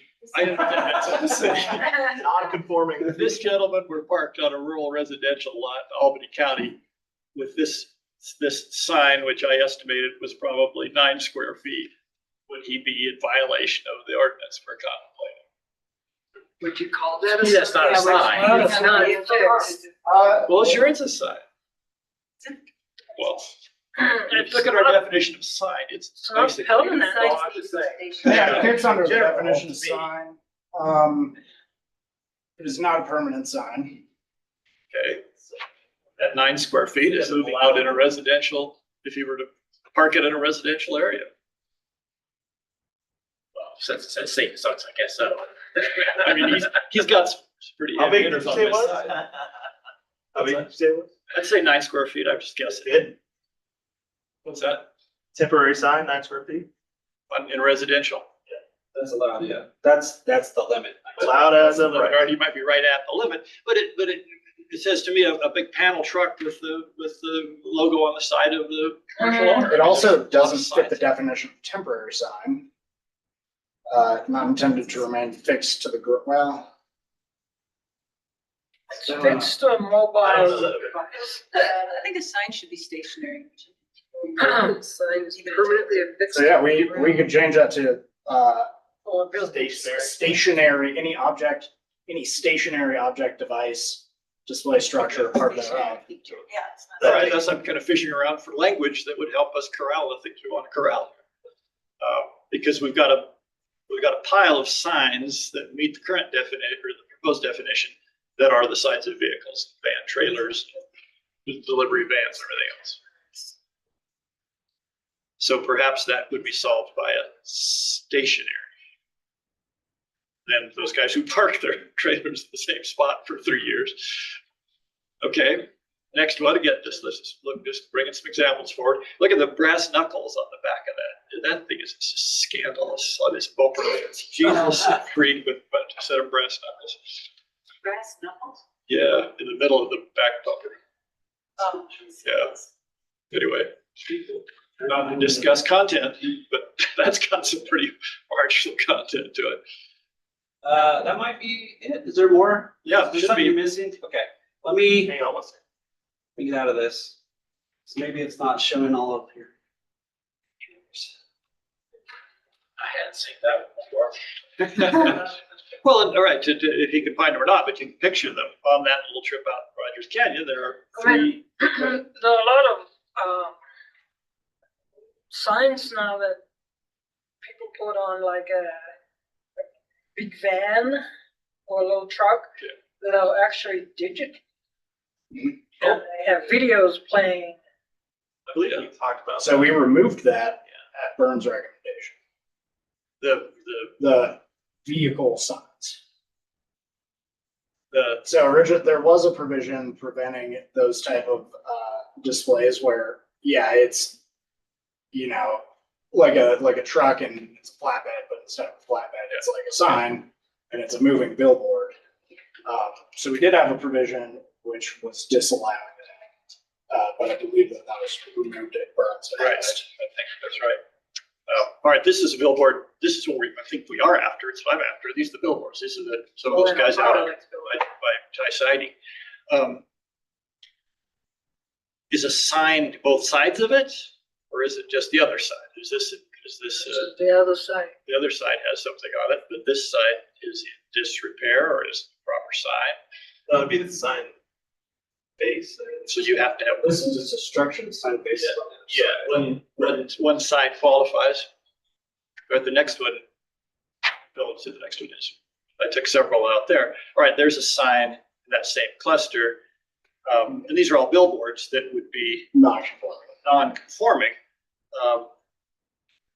Is that one in sufficient disrepair to be So out of if compliance? it's in disrepair and it's not conforming, we can do it.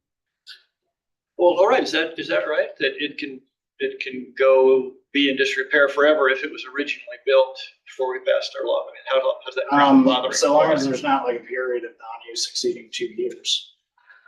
And is that sign in non-use at the moment? Yes. I mean, well, actually, is there something on the other side of it? No. In that case. Then I think there was something on it, but it. Oh, yeah, that actually, wasn't that? That might have been the one of windmills are gonna Yeah, I destroy. think that was the forever ruined sign. So then, yeah, then So we it's would- not in the non-use period. So we would start the clock on that for a non-use period. Okay, next. Boy, that's a lot of keeping track of signs.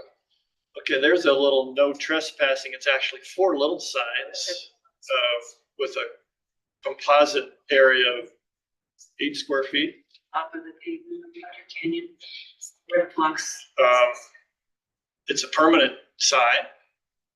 If that was residential, it would be unacceptable. And no trespassing signs is one of the first things that came to my mind, because you see a lot of those posted around, and a lot of them are bigger than my sign out there on the left. That one, for example. How big are those? This guy you're looking at is probably 6 square feet. All 3 of them together? Yeah, so how No, you build that? the composite. So what do you do with that? You've got 2 there. I mean, there's actually different signs, but it's on a board. or the sign or is the? Mm, And again, my suggestion is That's 3 signs. that's 3 because there's some boards showing in between them. No, that's 3 different, it's 3 different sign bases. 3 messages. Or, sorry, 3 different sign copies. Okay, so you'd have no problem with how that was being enforced. If any one of those was over 2 square feet, it would be a problem. Yeah, or, well, yeah, so that's on rural small water. Where's this at? residential. These are all, again, assuming it's residential, I don't know, I'm just using as an example. These are all out on Rogers Canyon Road. I mean, they would be allowed by right if they're an ag zone. 2 would be allowed by right if it's a residential zone. If they're small. Yeah, and if not, then you could get them permitted. Well, Okay, so if it was Or those residential, numbers could be bumped up. you'd call it 4 less than 2 square foot signs, which would be outside of our limits. All right, next one. Oh,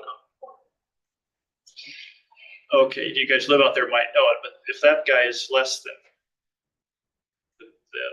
20 square feet, I'd be real surprised, and I'd guess it's 20, 25 feet high. It's flagged.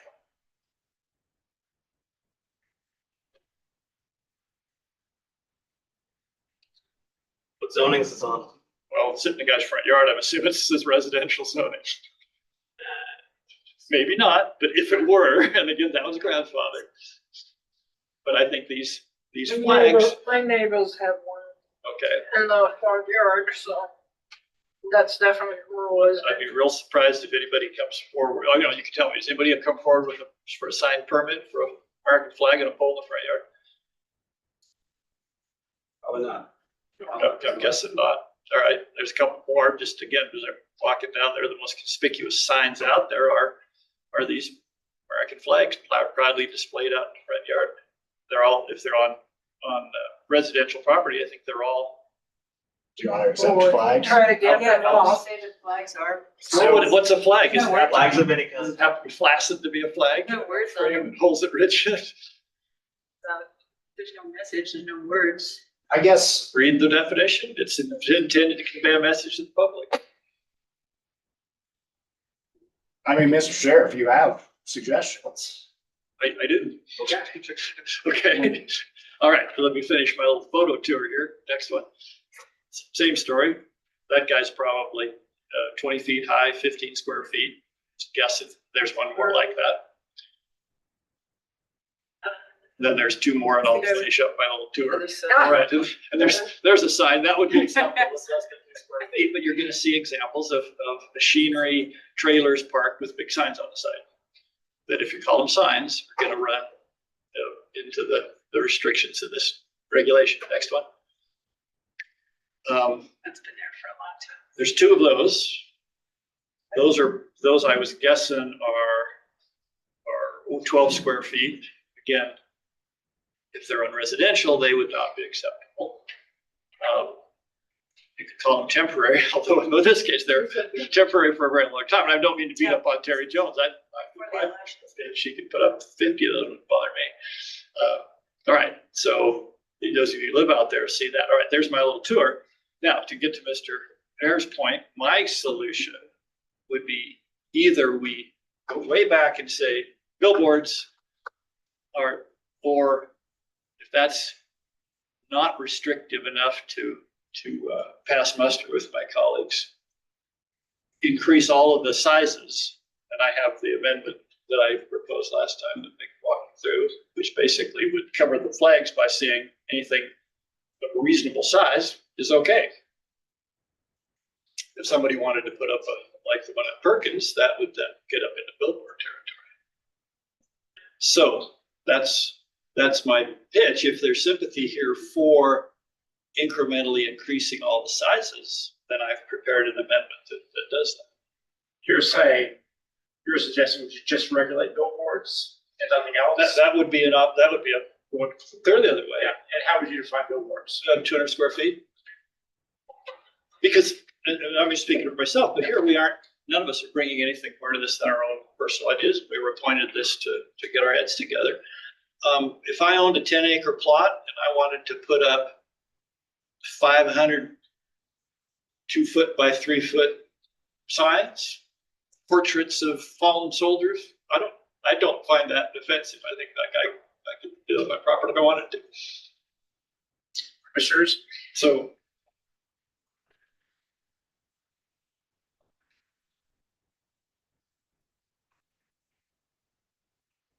I don't really have a problem with these regulations.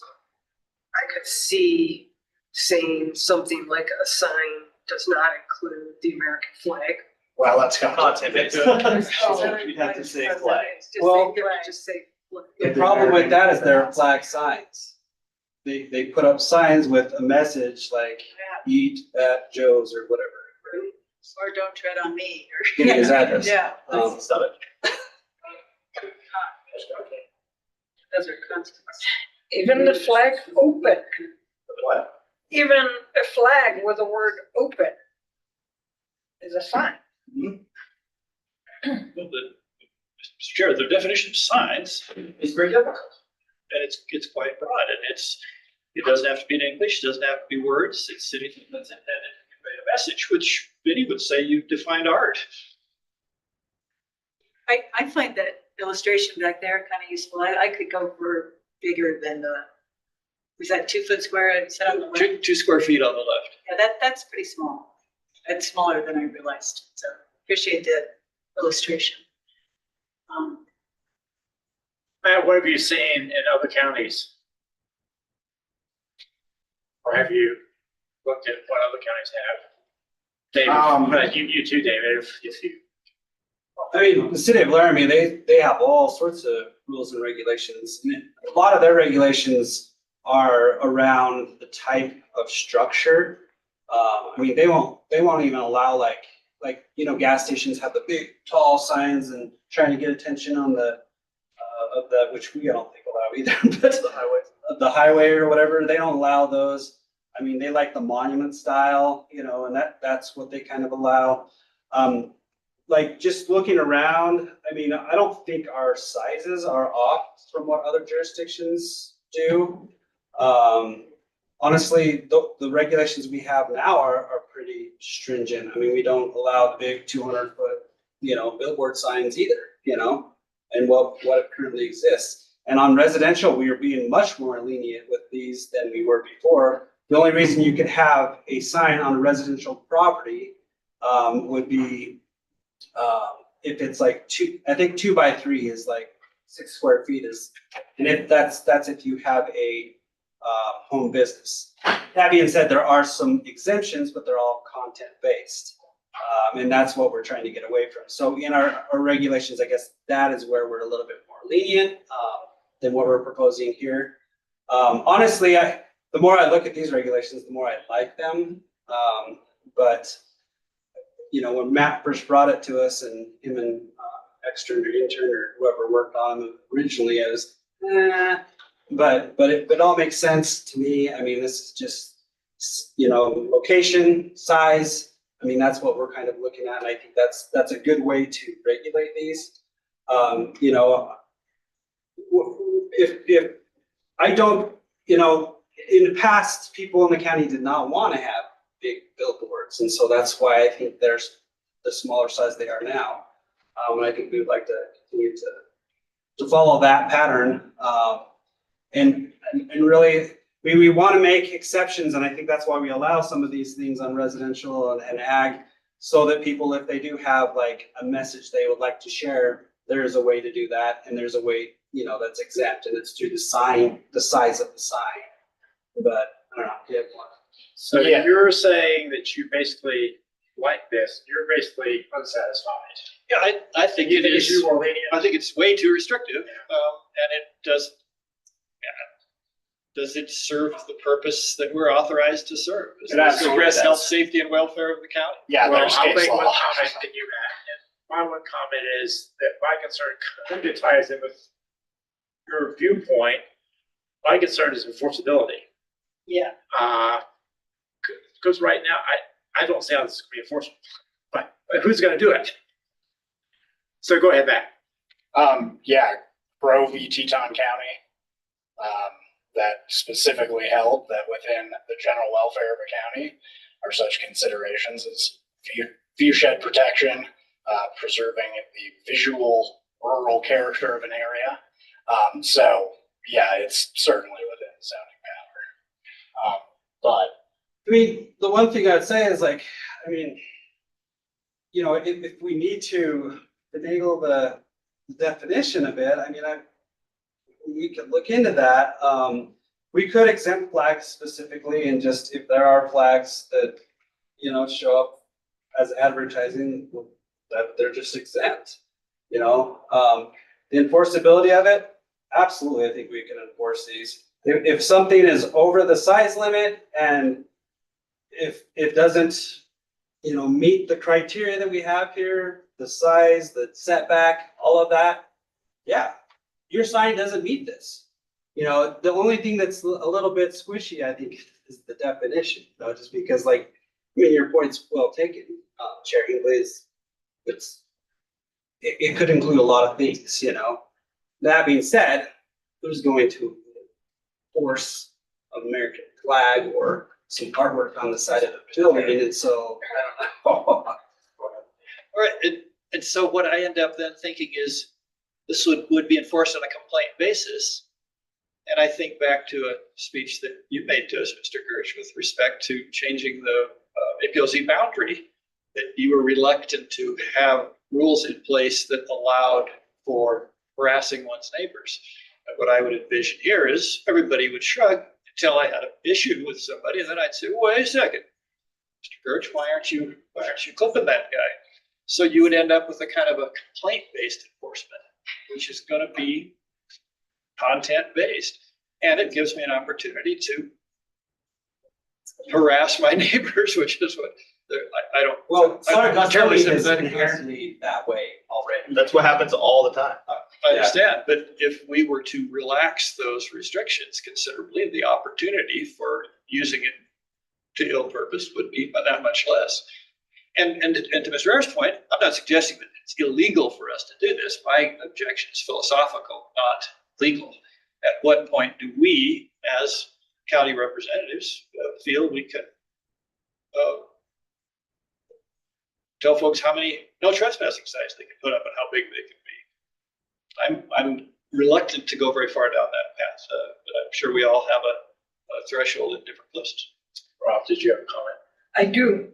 I'm just thinking about companies that use people, residences, property to advertise. For example, Blue Sky, the program, they have signs that are above the limit.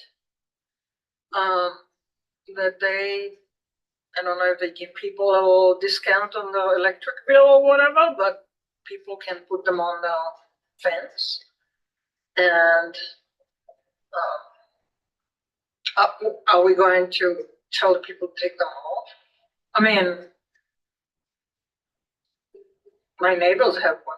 So anything existing would be grandfathered. What? Anything that's existing currently would be grandfathered. Yeah, but, you know, tomorrow they come to another neighbor and say, hey, would you put that on your fence? Then yeah, if it doesn't fit. Then we'll say no.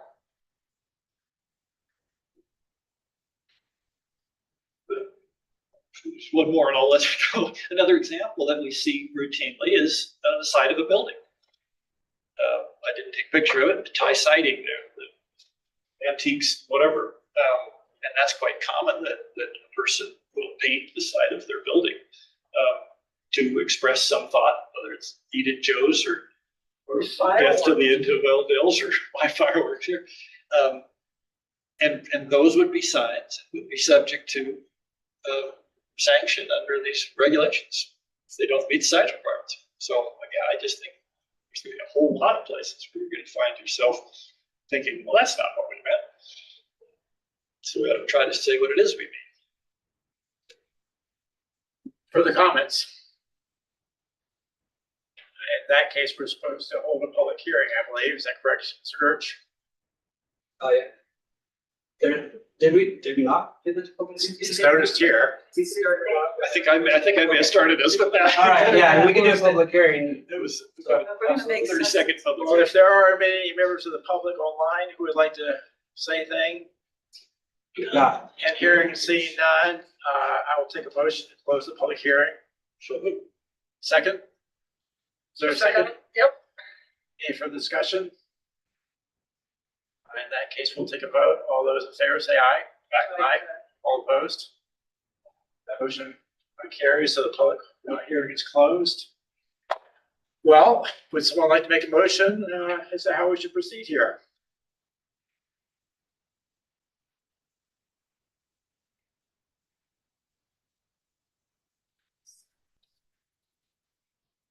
I'll just say I'm probably the wrong person to actually be because I don't have strong feelings here. Well, all right, I'll move and Bill's for lack of a second, that's fine, that we table the,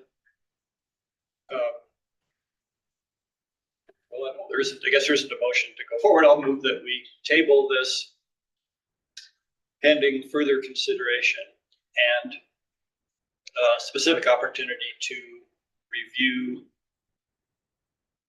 size, density, and height amendments that I'm prepared to offer. Is there a second? I'll second. Any further discussion? In that case, all in favor of tabling this until our next meeting? Yes. Will you accept that as a friendly amendment? Yes, and my amendments are done and ready to go. We can look at them right now, but I said we want to move forward. So there'll be no timing issue there if my colleagues are interested in looking at those suggestions. So that'll be. You guys are interested in looking at these suggestions now or not? Just take some time with it. Okay. Well, all those in favor of tabling, say aye. Aye. All opposed? Okay, we will table this until our next meeting. I'll transfer back our future chair. Good. And then let's understand the file that I just gave Mr. Gertsch represents my suggestions for relaxation of standards. And that moves us on to. I'll just say I hope that was satisfactory. Oh, I'm happy with that. We're all satisfied. It gets resolved, perhaps during that tabling period. Mr. Harris. Thank you, Mr. Chair. So again, well, these were introduced maybe a year ago, almost. Yeah. Yeah, so it's been a while. So we've known that these are unconstitutional for a very long time. Please, let's make some progress. Okay. It's embarrassing to have something on the books like this for this long. Noted.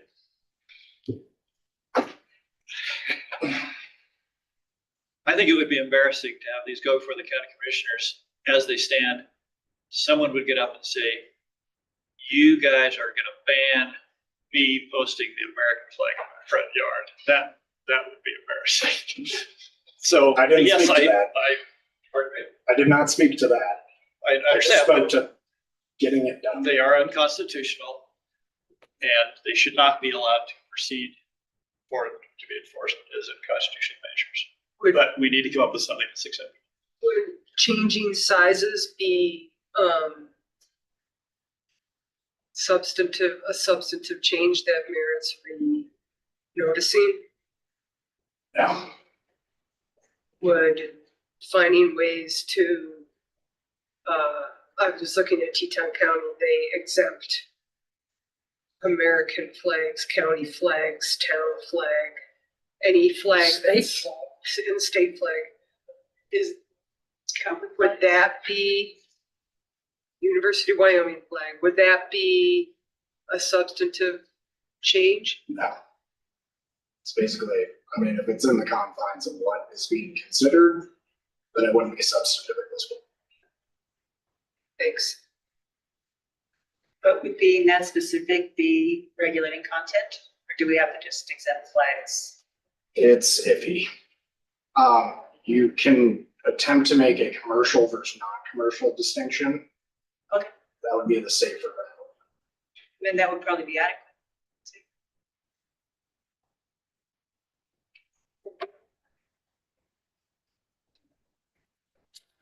Yes, before. Okay, thank you.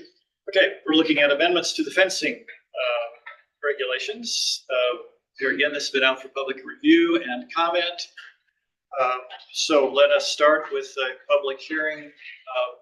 Mr. Gertz, are we correct that there have been no public comments received on the fencing? Correct. So we are open to additional public comments at this time. Hearing it, seeing none, we can dispatch with the official public hearing in short order. Is there a motion to close the public hearing? Mr. Chairman, I move to close the public hearing. I'll second that. Second to close the public hearing, discussion. All in favor, say aye. Aye. Aye, thank you. Would staff like to present something? I mean, this is, we're now moving immediately to more discussion. Anybody? I don't have any comments. Be happy to move this thing forward and thank to Trish Ben David for her hard work, along with the Fish Department, Mr. Ayers, to put this thing together in an acceptable way. Is there a motion? Make a motion to accept fencing regulation as written. A second. Okay, and to certify it to the Board of County Commissioners. Yes. Accept that's part of that. Okay. For the comments, discussion, vote on that motion. Ms. Hanning? Aye. Mr. Platt? Aye. Ms. Kokornik? Aye. Mr. David? Aye. Clay votes aye, it's unanimous, and that moves forward to the county commissioners with our recommendation to implement appropriate regulations. Okay. Moving us on to wastewater regulation amendments. Now this we aren't having a public hearing on this because it's not been distributed yet. Get you up here with my notes.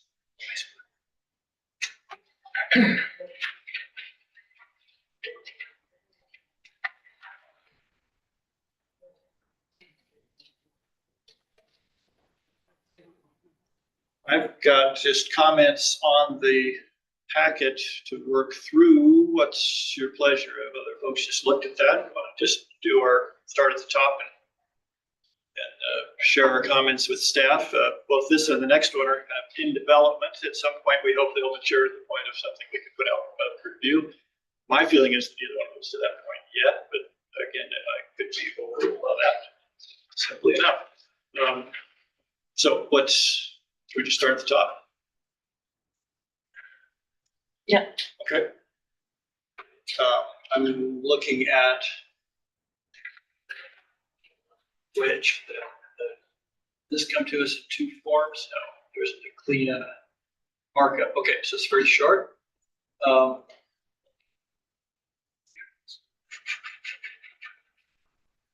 I'm starting with something called awkward find official zoning maps. Comments on that the first bit? I had a question.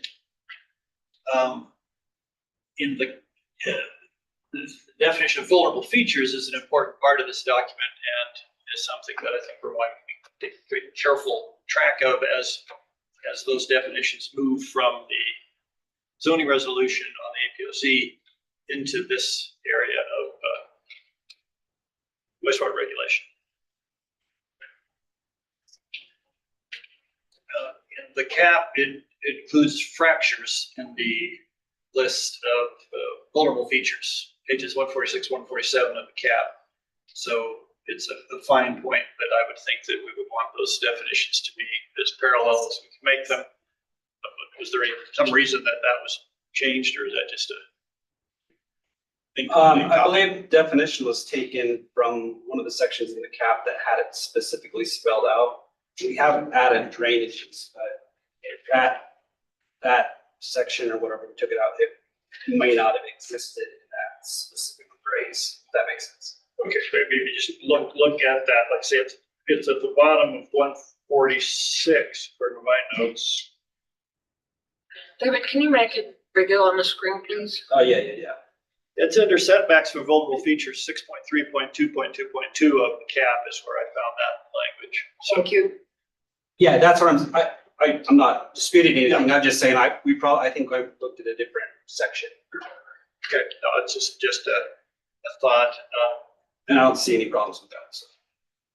Then another one that's gonna be it. so that would just be, I don't have any specific wording, but I'm thinking just give these guys the feedback and they can make things fit if that's acceptable. And again, everybody else will weigh in.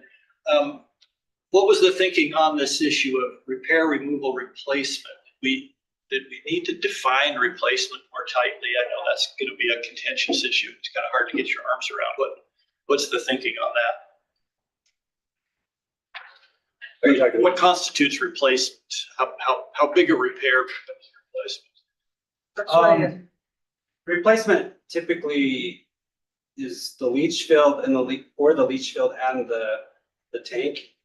The leach fields is usually the more expensive cost than the tank. And our zoning, well, so this is different. I don't know. We probably should define it. Yeah. Because we have what we have in our zoning resolution, and we would use that in a specific way because there's non-conforming uses and the structures and stuff. This is not those regulations, so maybe we do need to define what that means. Because we've defined it specifically for our zoning resolution, but not for this. I mean, this is a meaty piece of regulation here, so I think there's gonna be a lot of people reading every single word. No, that's Trying to fine. find the limit. So that was my point there. It was just that we probably ought to, does it be wholesale or 50% or some zoning authorities, they'll say if you replace more than half, you have to bring it up to code, that kind of thing is what I'm fishing around. So there already is a definition elsewhere? We would use the same definition. I don't believe there is in the wastewater regulations. I think we discussed this at length last time, and we decided to delete the design, repair, and remove with replacement because basically we couldn't agree on what design, repair, and what is repair. Changing a pipe is repair. So I think that's why we went with the word replacement instead. But I think that's right. It's just that now we have now we're going to dial in. now we have to go back. And we're not going back. We're just continuing to find our language. You have a suggestion for replacement? I don't. It sounds like David does, and it sounds like what I'm hearing is something like if you completely replace the tank or you completely replace the leach field. Is that? Yeah, we can work on something. Work on something. I don't have a specific. But as any of these regulations, I think we kind of put ourselves in the shoes of the regulatee. And if I've got a crack in my septic tank, I have a strong financial incentive to patch it up rather than getting a new tank. If getting a new tank kicks me into this whole new. This whole it's gotta be designed. So I'd say it has to be pretty tight. In that same vein, that next where we say nitrogen concentration is less than 25 milligrams per liter, and we did change that a little bit. I'd like to see at what point, just really put in the fine where you measure 25. And I'm thinking the answer, I'm looking down to Commissioner Hanning, is discharge as it leaves the leach field. So I think where it leaves leaves the unit is going to be the easiest place to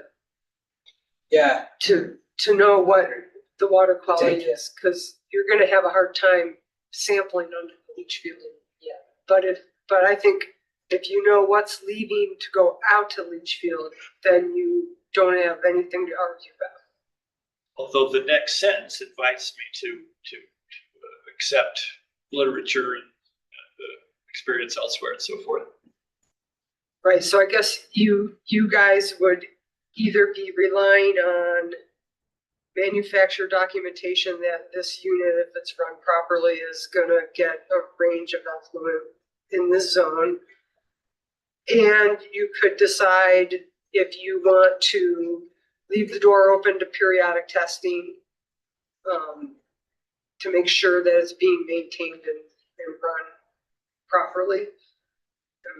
That you could leave you could have a range of options for your discretion about how you want to check in on it. And just to go a little bit further on this, I believe when we were putting together the plan, our consultants did all of the, the definition basically fit leaving the unit. So you got the tank and then the unit, which is usually an aerobic type unit or whatever.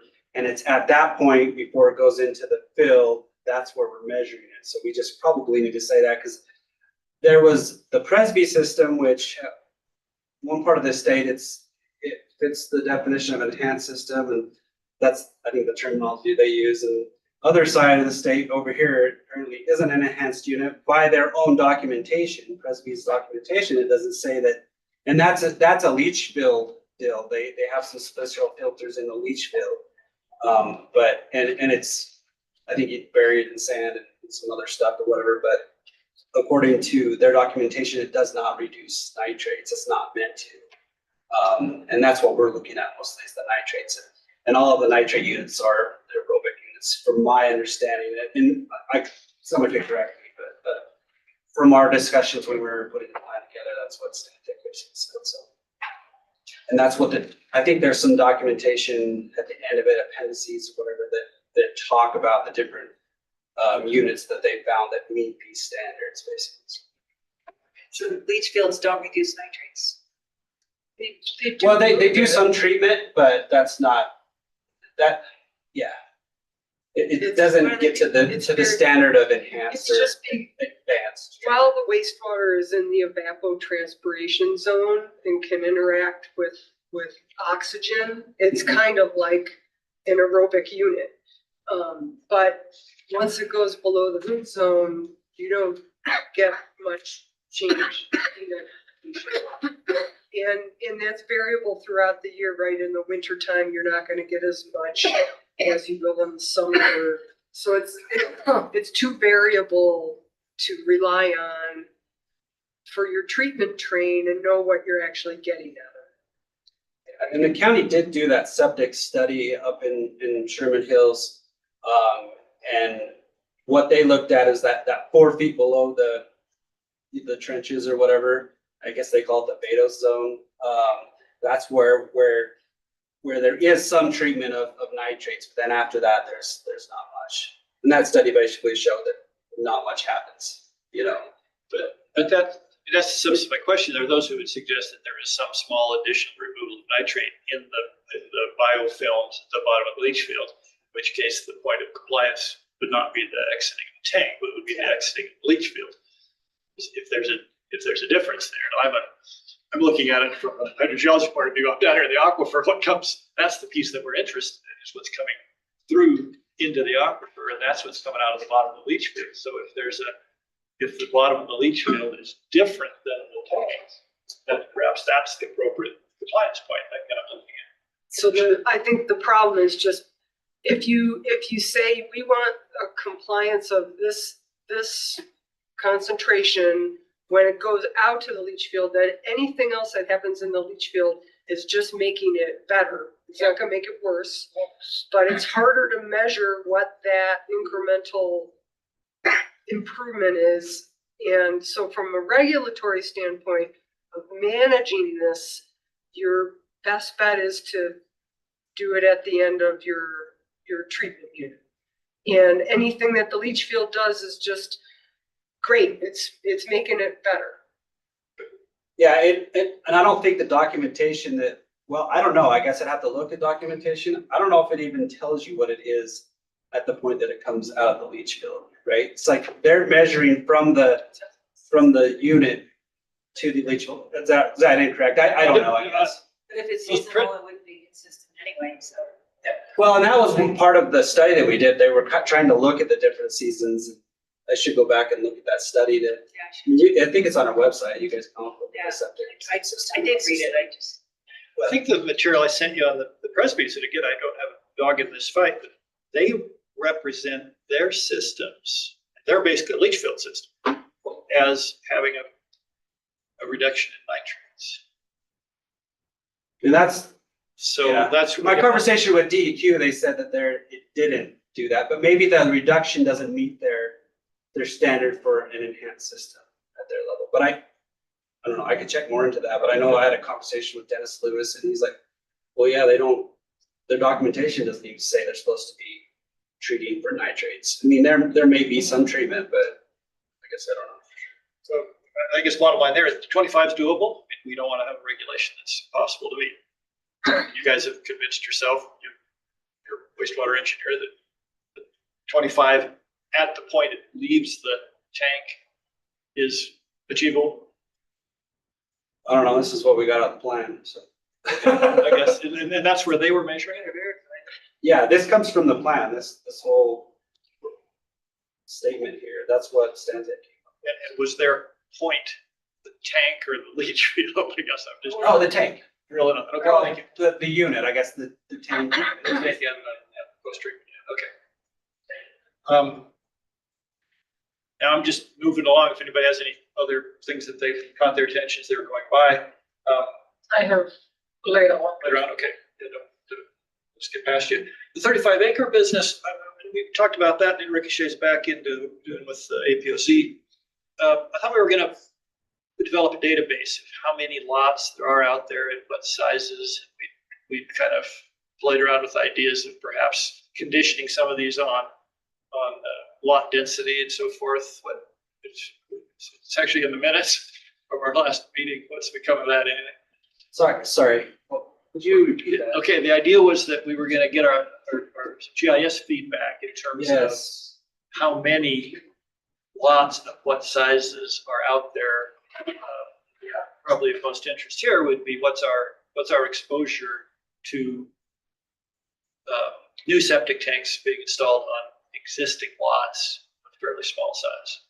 Yeah, right. And I think some of our answers, both here and over on the APOZ regulations, if there were 100 lots out there, 1 acre in size, I would be much more reluctant to exempt them than if there were 2.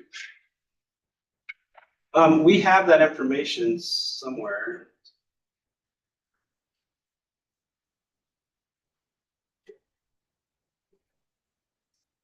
Let me see if I can pull that up real quick. Maybe it's just something that needs to, in our next iteration.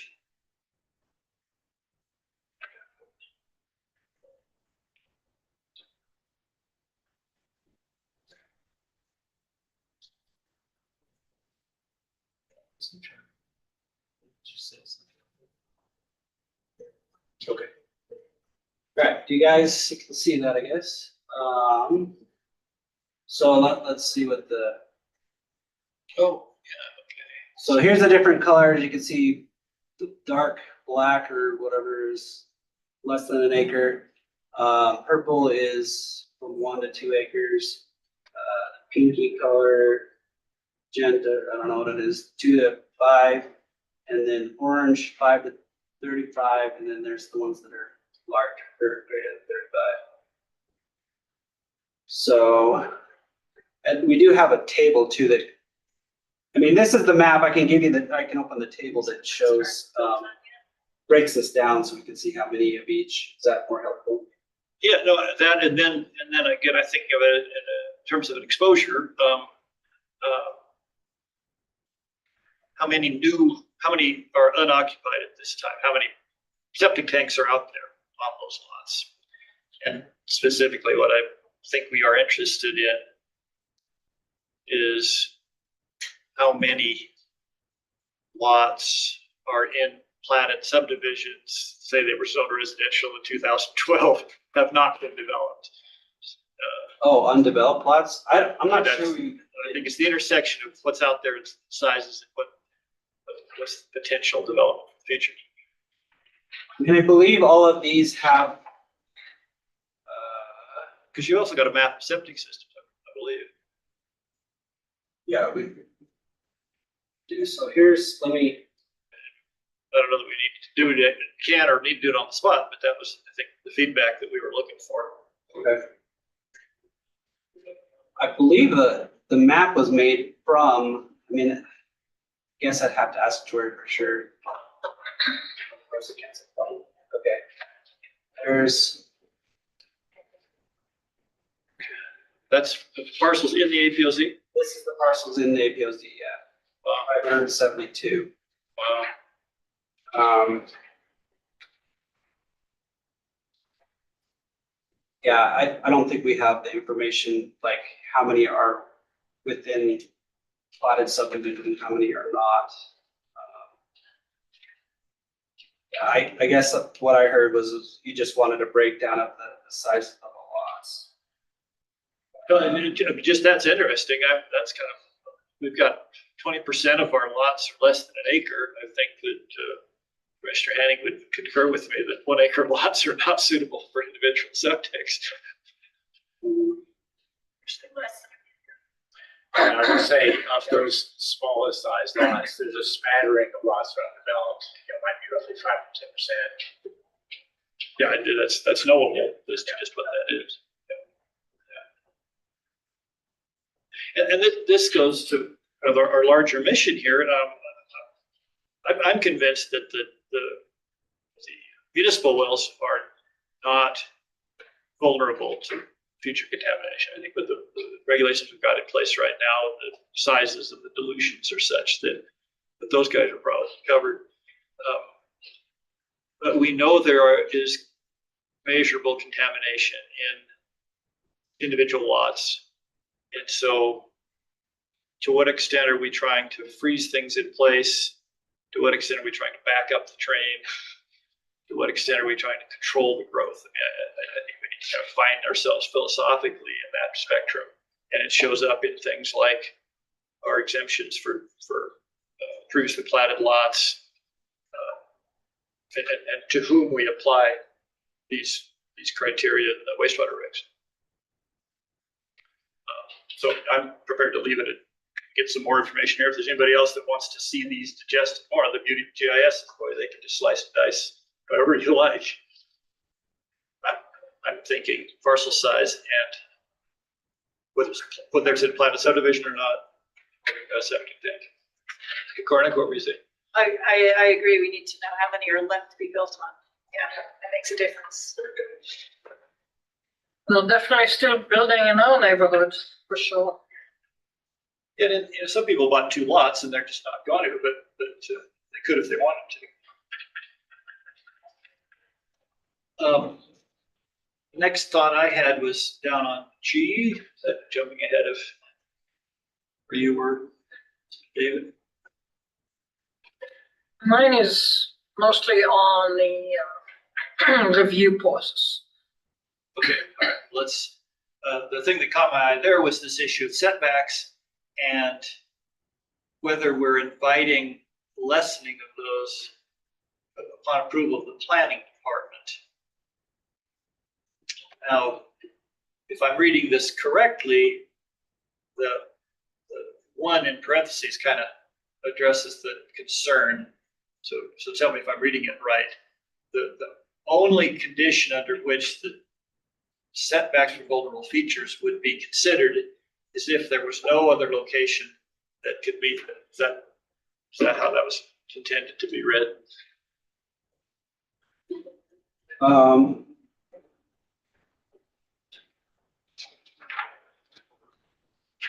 I mean, like, yeah, if they can't. I mean, if there's another place that they can set for the. So what I'm concerned about is that we not invite, it would be inconvenient here, and it won't make any difference. Someone coming forward with an argument that, well, it's going to be okay because it's inconsequential. And I would like that decision space to be quite narrow. And so if I'm reading that correctly, the only place where we would entertain that discussion would be if there was no geometric opportunity to be outside their setbacks. That's what that means. Oh, I don't know if that's what that means. It just. Does that say that? They have to provide evidence, which I guess we don't define exactly what that evidence is. That they can't meet the setback standards. No other location exists on the property. I mean, it looks pretty black and white to me, and those are and conditions, not ors, right? Okay. Maybe if that lead-in paragraph said, you know, if you lead with in instances where you can't meet the setback standards to develop the property, like if that's more of a leading concept instead of, I mean, it's just sort of if I were a person who owned one of these parcels and I didn't like that it was gonna put me closer to the property boundary with a neighbor, I'd really rather build further away from people. Oh, but that puts me right in the middle of all these vulnerable features. I might be hopeful, you know, like that I can get my setback lessened upon approval from you. If I can show you with some of the consultants we know who would definitely try to show you there's no significant threat to groundwater, because they don't believe perhaps that septic tank systems are a threat. I'd rather have it be the only way you can come in and ask for a lessening of your setback is if you don't have any place else to build. Like that's the primary condition, and you have to prove it with, I don't know, an SSI, something, any SSI. I don't know if I'm being very clear. I mean, I guess, yeah, I think guys, so are you saying move that up into the first paragraph? Yeah, Like, yeah, I guess so. I mean, I guess the one thing about this, I would ask you guys, so like, maybe they've got a large parcel, but there's a big drainage that goes through it, and the only access is on one side of the drainage, and now the only place to put it is 75 feet. There's still all this other property. I mean, how do we deal with that, I guess? I mean, is that something we should figure out? I don't know. I'm just thinking of complicated scenarios. Oh, well, I think one option would be like full stop. I mean, I'm completely agreed with what I think I'm hearing from Commissioner Henning is if it's inconvenient to go over there, too bad. That's what it says. I mean, if we take away the right to use the property in its entirety, I mean, other than, I don't know. Takings. Huh? Per se takings. Yeah, I mean, if it's zone residential and we're saying, Yeah, if you you can't use can't put property that as on the property. residential, that's gonna be a per se taking. The exception is if there's no physical spot that meets the setbacks, then you get some slack. But it isn't. But if it's just like, I don't want my house to be there, I want it to be over there. So, but you still have to, in order to show that the facility poses no significant threat to groundwater, which is a little odd, you have to show that there's no location that exists that can meet the required setback standards. Okay. Right, so I'm saying first you should be showing you don't have any other location besides being near a vulnerable feature. So just move one up into that. And then. So and then the setback if you may be meet less that, upon showing that no location exists on the property that can meet the required setback standards and documentation that the facility poses no significant threat to groundwater. And the mitigation is the other criteria. Well, and you'd stop 2 to 3. Yeah, exactly. Yeah. I think that's what I'm. yeah, I'm not a big fan of mitigation methods. Because people don't maintain them. I mean, over time, they don't maintain their mitigation methods. You can end up with. But isn't an enhanced system which Yeah, I requires guess. more maintenance already, like a mitigation method? Because I mean, Yeah, I guess you don't it's really have a way of knowing that people are adequately upkeeping right. an enhanced system. I mean, hopefully they're gonna want to for the sake of property. Well, you can make it a requirement in these regs too, though, right? That you have to demonstrate that you're maintaining a new system.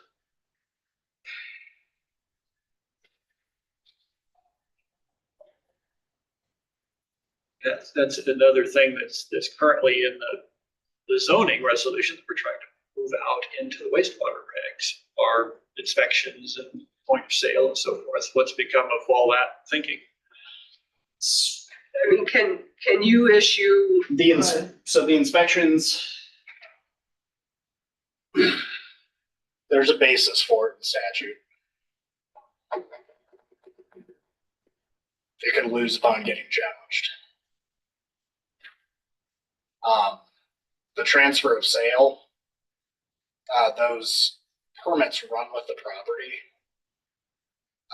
So as long as you're ensuring inspections or pumping every so often, I don't see any point to the point of sale. Just because that permit continues with the new owners. So that's just kind of an arbitrary doubling of that requirement in my mind. But we can require periodic inspections, and maintenance. That's the concept. Yeah, not very point of sale. Yeah. I think it's in there. Yeah, it's in there. I think it's been in there. Yeah, Or it was in the every old 5 years, ASU and you have regulations. to- So take out these.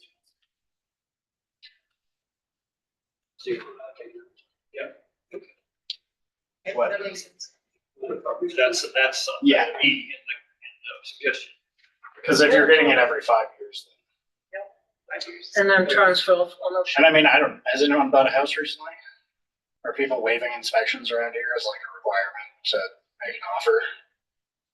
Usually I mean, I know in a lot of really hot markets, like people aren't going to accept an offer unless you waive inspection. A lot of times you don't want to buy a house that might have a full tank because then you're paying to get rid of the previous person's waste. So I don't think I've ever gone through a property transaction where there wasn't proof of the tank being pumped and inspected. Yeah. Just because it's sort of like the people at the title company are like, oh, you don't want to pay, you're not going to want to pay to remove the other people's waste a month from now. Yeah. So I feel like, if the market is going to help alleviate that as well. And just for the purpose of the permit, you just need that inspection. Every 5 years.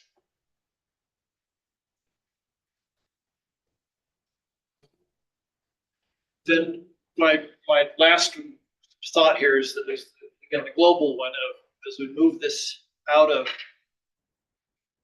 zoning resolution, take it up in a moment, how blanket that exemption is into wastewater. We lose an element of transparency because these wastewater permits they aren't posted for public comment. They don't ever come before planning and zoning, correct? Correct. Is there a way to soften that discontinuity? They get posted someplace. Sure. I mean, yeah, you absolutely. Yeah, I mean, right now where this is in the zoning, we don't provide information on wastewater to the public, unless they ask, it's all, everything's public in our office. But we don't like advertise it, hey, we got a wastewater. It's the same as like application. That's what we do, Well, yeah, but say these SSIs over on the zoning side, then there's obviously opportunity for public comment because they come through this body by way of a subdivision application or a peer review. So this is a mini SSI without an explicit opportunity for peer review. And we don't want to overburden somebody who's doing the right thing and just replacing their septic system. But I guess I'm fishing for an opportunity for someone to look at that, say, I think There is You're a pulling the wool over review, the eyes, somebody's wool over there. Well, we have staff. there is a review process. Yeah, It's the not board of- public, but it's professional. Yeah, Public has opinions. Yeah, I feel like the public process is when the board does these and they put out for public hearing and then the standards are set and then we just follow the standards. We're not. Well, I'm looking at this- Doing anything nefarious. We're just doing what is said in the book. correct, but the parallel over on the zoning side is, for example, peer review. So I'm reading this part about, professional geologist has to identify the vulnerable features. If someone wants to take issue with that professional geologist's idea of what's a vulnerable feature or not, what's the opportunity for that to happen? There's a clear opportunity on the other side. I'm sorry, go ahead. Within David's office. Lisa. You contact me and my staff. Well, right, but we've discussed this before, unlike, say, Teton County, where they have an environmental staff. Lisa Erickson, like Barney Bisson, her predecessor, has no particular expertise in hydrogeology. We've given ourselves the opportunity to cure that in the zoning resolution through the peer review process. I mean, I feel like this is different than like a subdivision or a zone change. I mean, if you do a zoning district amendment, that's allowing for more stuff to happen. If you're doing a subdivision, that's multiple lots.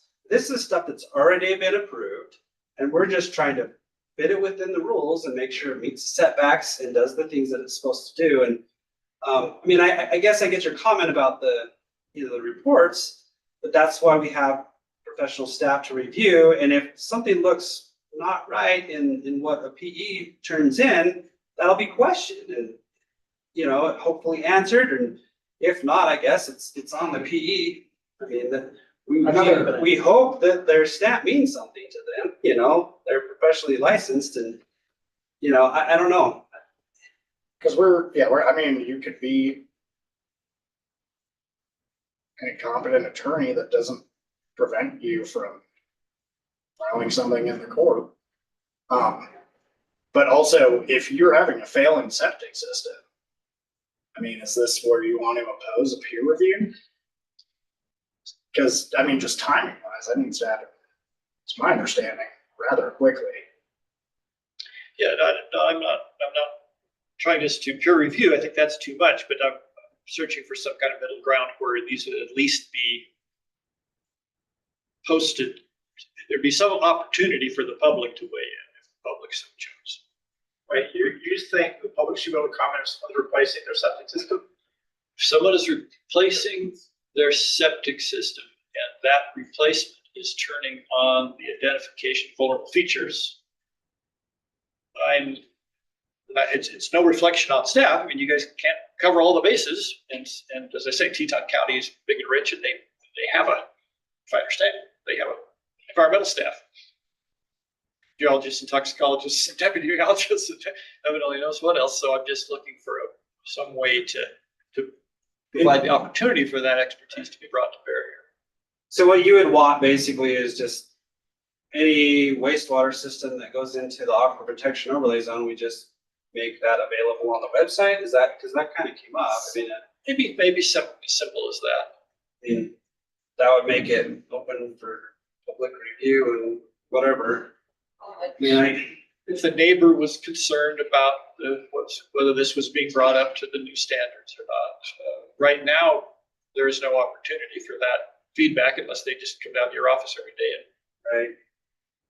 So could we simply post those for a week, 2 weeks or something?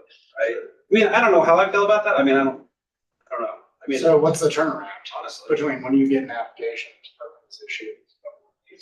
Couple weeks? I mean, all of our, like, zoning certificates and wastewater, we usually tell people 2 weeks. I mean, that's kind of our standard amount of time. Once we have it there, Once we have a complete, yeah, starting when they've given us everything they're required to give us. Would it be confined to permits within the APOZ? Yeah. Okay. Because that's the only place, I mean, that's all this vulnerable feature stuff that all this just applies to. I'd rather do that than everything. I mean, some mean, I guess, if anything that goes to DEQ is all posted on there and stuff, but most of it has like a substantial public review, hearing, everything else that they go through. But That's all right, like for those big time permits. yeah, They don't do announcements for chapter 23. yeah, or 25, unless it's substantial, I guess, but. That's only like turbidity increases. Do you really think you're gonna be interested in this? And I'm not questioning you, I'm just curious if you're not. Well, it would, it'd have to be someone, well, like myself, who might be interested in this. Or some neighbor, I mean, there's lots of folks that are following these issues closely. And How many? as Mr. Hank alluded to, there's some. I'm a duly registered PG, but I think any of us who've been in the industry can tell you that there's Ps and PGs, and I'm sure it's true of any professional licensure, where things can get a little bit hokey at the edges, and your client's interests become your interests, and so things can go astray. And again, I don't want 15 layers of review, but that's all I'm trying to explore here, is if there's some way we could create at least the opportunity. Maybe that's as simple as a public hosting. Would that be an invasion of privacy or a burden under your office? I mean, obviously, everything in our office I built, once an application is submitted, it's a public application, so anybody can review it. I don't know, yeah. Is there a way? It brings more drama into my office, I'll just say that. How long are when- these things? Is there, How long is an application? I mean, how long? 25 pages. Yeah, pages. Yeah, 25 pages, a lot of them are not, probably a good like 10 pages of actual stuff that you want to look at. Explanations. And the vast majority of the application is perk tests and Yeah, and the site plan that, right, which I have no problem with our wastewater engineer, as Barney before, being completely competent to do that, far more than I would be. What's new on the scene here is the aquifer. This is in the APOZ.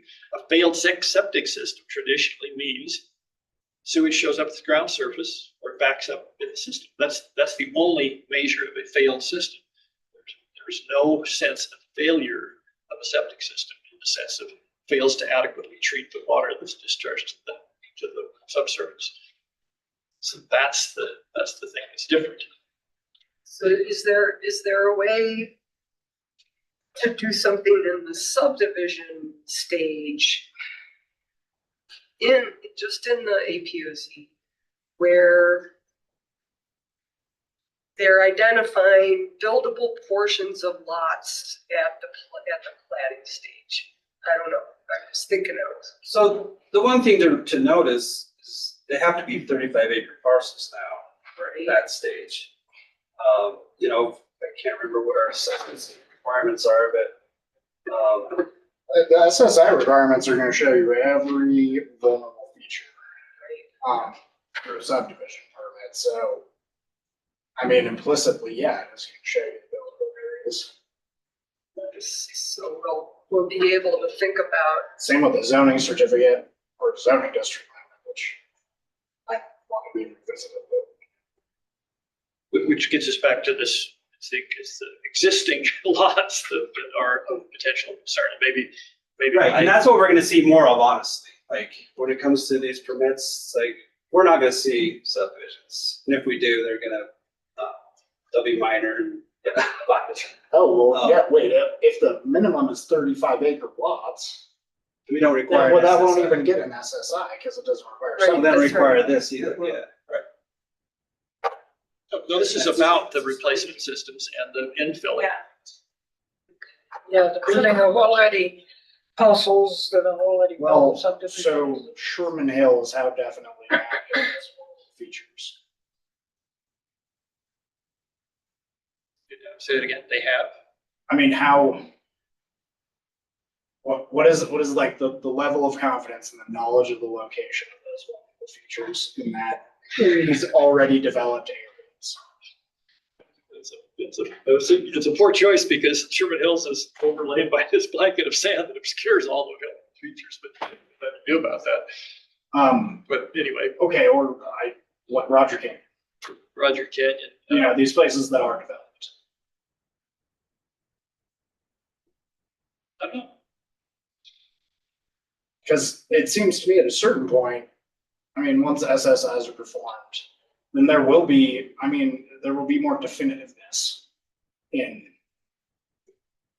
you know, where it is, where if someone turns in an application, you know, even someone that isn't a PG, but works on these with some consistency can go, oh, well, that is not at all consistent with all of these other things that they're still. Yeah, all right, but then maybe, We already have language about calling in another PG or professional engineer Yeah. for the SSIs. So can we just use that language here also? And that's at your discretion, right? How long Calling in. could another PG turn around and review it? Something like this? Oh, because of the Depends failings. on how busy they are. Yeah, yeah, and Vern will do it. In a hurry. I mean, because well, I'd like to know what our exposure is here. Again, I can't go Yeah. back to that. This really is, this is the kind of backing up the train, not letting it get any worse part of this whole mix. As far as we can do subdivisions, they're all gonna get, well, there aren't gonna be any. But the exposure is not just unbuilt on lots, it's the 50-year-old septic systems in certain hills, right? They will fail eventually. So those are part of the exposure. I mean, I don't think that the county can be in a position where, you know, it's delaying someone from like replacing a failed septic system unreasonably. I mean, We have to trust. I couldn't defend that. Well, okay, I'm just for that, for discussion, and maybe it's unworkable, and I think we are agreed that we're imposing these regulations less on the built environment than the new environment.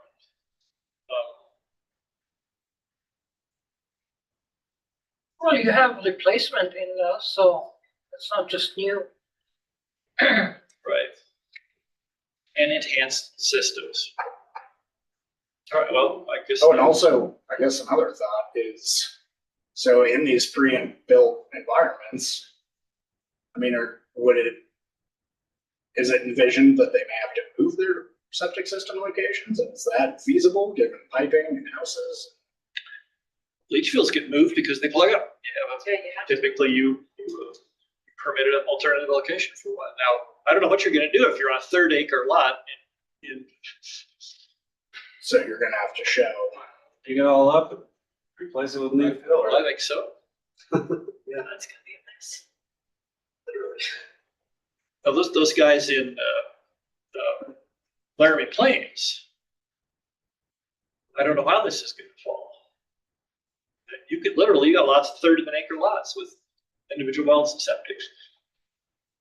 They can't even get the 100-foot setbacks required between the two. Yeah, they should go in the city. They should be annexed.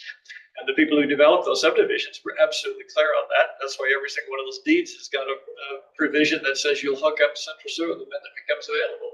But it's not where we are.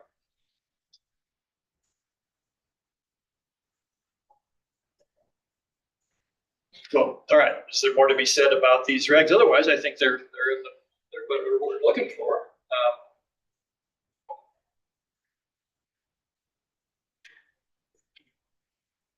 So maybe where we are, we'll get some feedback on these lot sizes and so forth to see how this falls. Continue this discussion, but it sounds like the staff recommendation is pretty strong. You got to draw the line someplace. Am I hearing that? Yes. Good. Board, you satisfied where we are on that?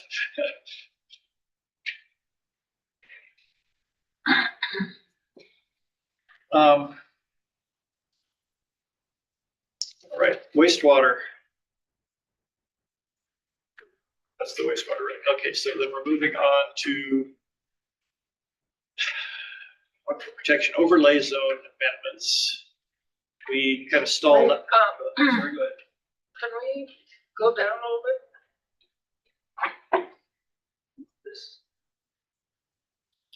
That's as far as it is. There was one spot where I wanted us to add a word. Well, there is transfer, property transfer. Can you find that? We did Right here? Yeah, so I would say, ownership is transferred. Well, I think we're removing this, is that correct? Are we removing that? Yeah, we moved and when a property is transferred, based on comments from that. Okay, well, then we don't have to add the word for it.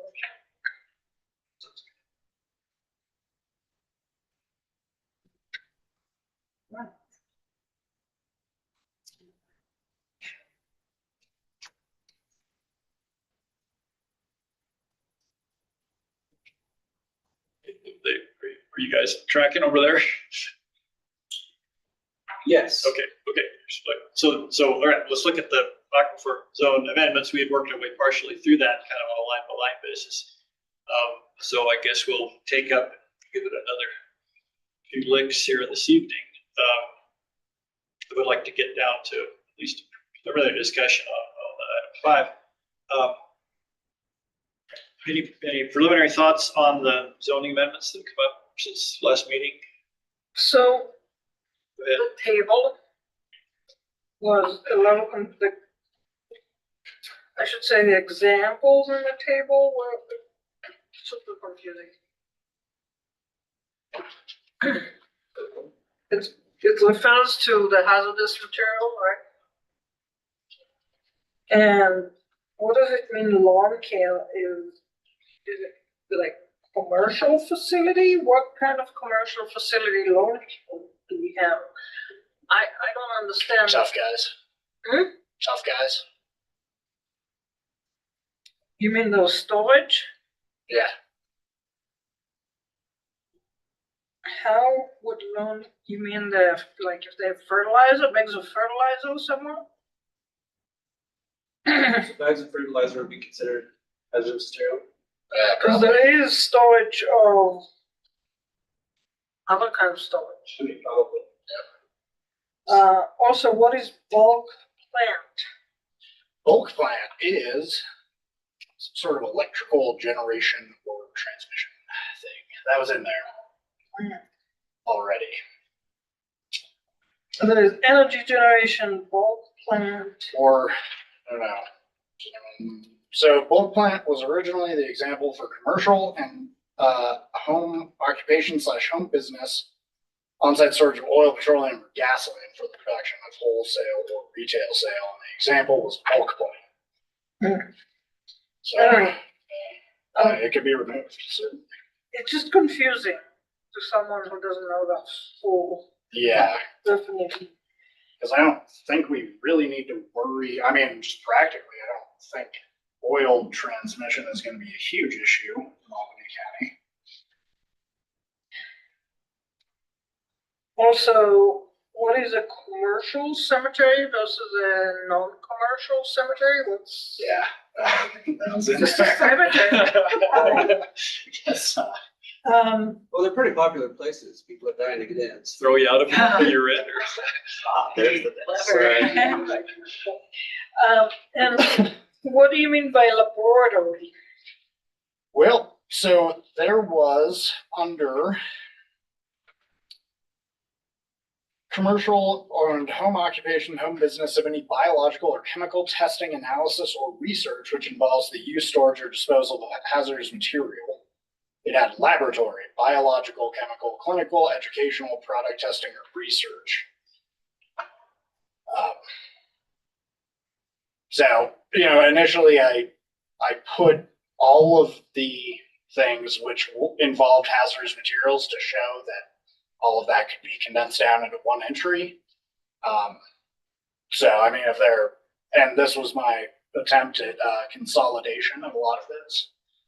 I would suggest, and the other commissioners correct me if I'm wrong, maybe give just two really clear examples in the table and then have a supplementary document with, Well, at that point, you don't need it, because, I mean, there are examples that they're not controlling, and I mean, we could get rid of the examples completely, and just have the description of the land use. I thought the examples were useful. The way you've done the table, it makes sense, but I'd reformat the whole thing instead of the columns, just becomes unworkable to where there's about three categories. And then all the examples, so you could, it'd be just more manageable editorially to recraft that in. Like say, here's the thing, here's the examples, just a streaming narrative, and then the next one. And I guess as far as stylistic consistency, all our land uses do appear in table form. But You know, you have to do is shift some column over outliners or something, you know, visually to make the list. I think it's fine. Yeah. And I had a question about one of the examples. Please. So I couldn't find it again, but I'm pretty sure in the original table, electricity generation, it said electricity generation from fossil fuels. And now it just says electricity generation. Yeah. And I mean, you could put a solar farm or a wind farm on the APOZ. Might not be something that we want to prohibit. well, yeah, I mean, I suppose so long as it doesn't involve the storage, disposal, refinement, processing, production, sale, transmission. Yeah, I just wondered if we did want No, and actually, we're to include all electricity generation, if we can think of examples that might not be a problem. yeah, and that says or cleaning, so I think that should just be remove the or cleaning of hazardous materials. The use, because use would get that. Well, I was thinking it would be in the examples. Yeah. What was that? Or maybe just take that one out. Like we said, we don't really need these. No, you don't. I mean, I guess it's helpful, I think. I think Because- the shortened version of the examples is more confusing than helpful. Oh, okay. I agree, we should take the examples out of this table and Entirely. link to Okay. the full description somewhere in, online supplement. Well, I don't know that I'd go that far. But I just, if there's an example that is written generally enough that you can think of occasions where you might want to do that, then that one is not. But the rest in general, I think. I think the examples are illustrative and helpful to have in the table. Because I just think the more we spread things out to other places, it's gonna be harder on, you just wanna know, can I do this or not? Because you're covered, right, by saying that they're just examples, they're not an exhaustive, exclusive list, it's just like, Yeah. sort of just to illustrate what we're thinking about. To me, bulk plant, when I read that, I envisioned a pile of wood chips. I think that's an industry, that's a term of art in the industry. Yeah, a person could look at that. Julie's got a bulk plant out there. It's with all like the big cylindrical. It's like the big drums. silos. Right.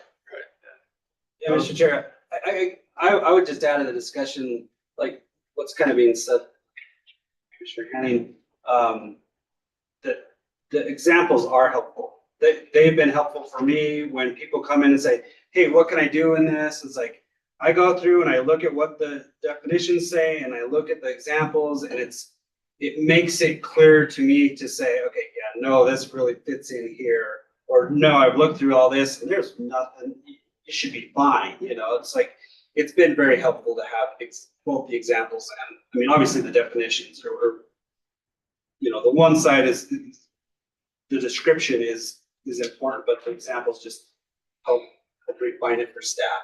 It has been helpful.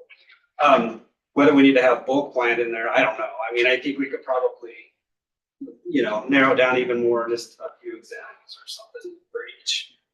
If we could come up with a few examples. Yeah, I mean, I think bulk plant is a term that folks know. And if they want to ask you, does that mean bulk fabric, that they can ask you, you can explain it to them, but I think. Yeah, it's like, give me a second, let me go do it. Right, I think those examples. I don't see how having examples hurts. Yeah. Yeah, no, my only problem was with electricity generation specifically, but the rest of them I think are. So remove electricity generation or specify, well, I mean, You just remove it. Well, but if it's Right, involving power hazardous plant. material, I mean, I don't, Call it Yeah, it's power still plant. prohibited to use it, fossil fuel Okay. generation, right? But Commissioner Kokornik's memory is right, I think the original one said with fossil fuels. I saw it somewhere, I just can't. yeah, commercial, well, it says commercial generation of electrical power by means of fossil fuels, except generation by means of natural gas or propane. Okay. So that's your little home generator for when the power goes, which is fine, right? Well, but that wouldn't be commercial either. So. It's not Yeah. hard. Yeah, I don't know what, I mean, yeah, commercial, you could generate electricity commercially with natural gas or propane under the old tape. Because those do not have a aquifer implication.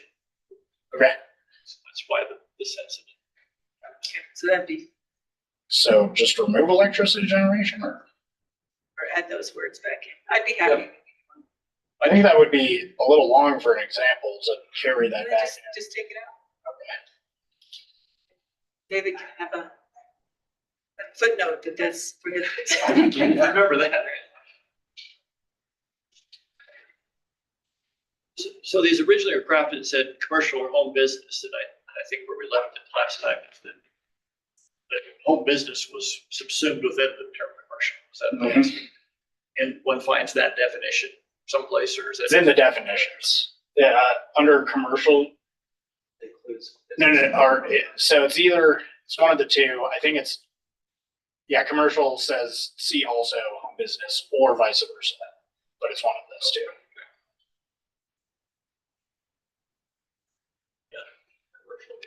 It's commercial, says see home business. Or Mr. Chair, may I? A few things. Okay, so I know that last time there was some questions regarding the definition of vulnerable feature. So and that did not get included in the new, or in this version. But I guess my suggested amendment based on the cap under its section 6.3.2.2.2, setback from vulnerable features. We would add any physical feature of the ground surface that enhances the potential for rapid infiltration and aquifer contamination, including wells, that would be added. Folds, faults, fractures, strike and, springs, strike and, locations where groundwater is less than 70 feet from the surface, and perennial, intermittent, and ephemeral drainages. And that is line 87 through 90. On the red line. Yeah, so that would be the language from the cap, and then So is the language in the cap? Rapid infiltration? yeah, so okay, so 6.3.2.2.2. It is. Fully, Stantec recommends that a minimum 100-foot setback from all the following features be required for all new development or improvements to existing development. Folds, fractures, springs, shallow groundwater, and I carried over that 70-foot standard from the previous resolution because I like the standard, and that's what was in there previously.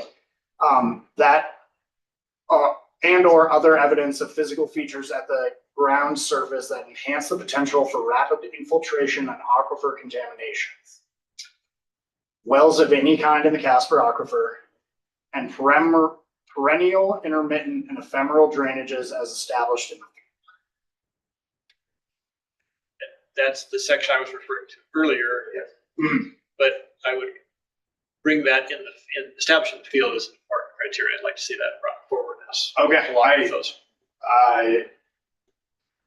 What does that mean? Well, where you get into that is, those of us certainly like yourself that are used to using standard USGS 7 dope sheets, you see the little blue lines. And the symbology is solid for a perennial stream, and it's dashed for peripheral ephemerals. But when one searches back into the cartographic instructions under which those maps were developed, it's clear that there is no implication that one defile is ephemeral and the other is not. The folks who put the little blue lines on the maps are instructed to simply sprinkle them around at an appropriate density for that environment. So really, that's, we got into this when the cap was updated back in 2008.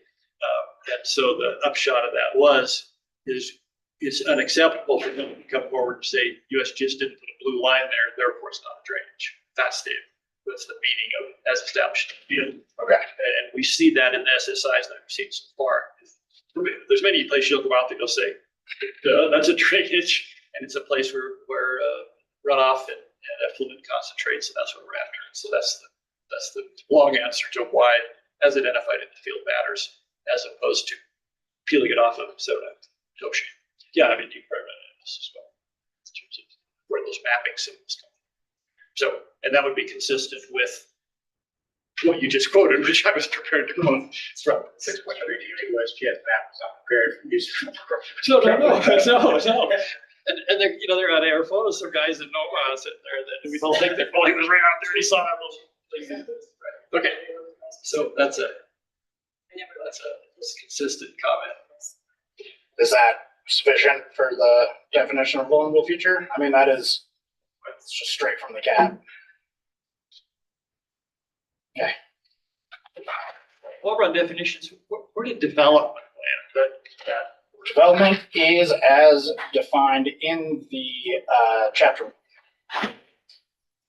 And I did add, per your request, Mr. Chair, that when you get into, it's at the it's just below, no, it's, it's just before the table. Development is. So it's 197 on the red line, 197. I was looking for it in definition. Oh, yes, all development except small wastewater systems permitted by planning department located with the APOZ shall meet the requirements of this subsection D. So that was. So what's development? Does anyone have the full? The location, erection, construction, reconstruction, enlargement, change, maintenance, or use of any building structure or land. Where is that? Chapter 2 of chapter 2. Oh, that's not in front of us here. That's. Yeah. Yes, earlier on. Okay, that was what I was missing, was that external, that's the definition that's going to carry through. Mm-hmm. Okay, thank you. So back to the table, down towards the end, the first, 30 or so are, like Mr. Ayers, your encapsulation of hazardous materials. What, again, down to 30, that was the water wells, and that's been eliminated. What was the thinking there? And so also 31 on a land use and. 31, the application of pesticides and herbicides. Let's start with 30. Okay, 30 isn't a hazardous materials related. Yes. So 30,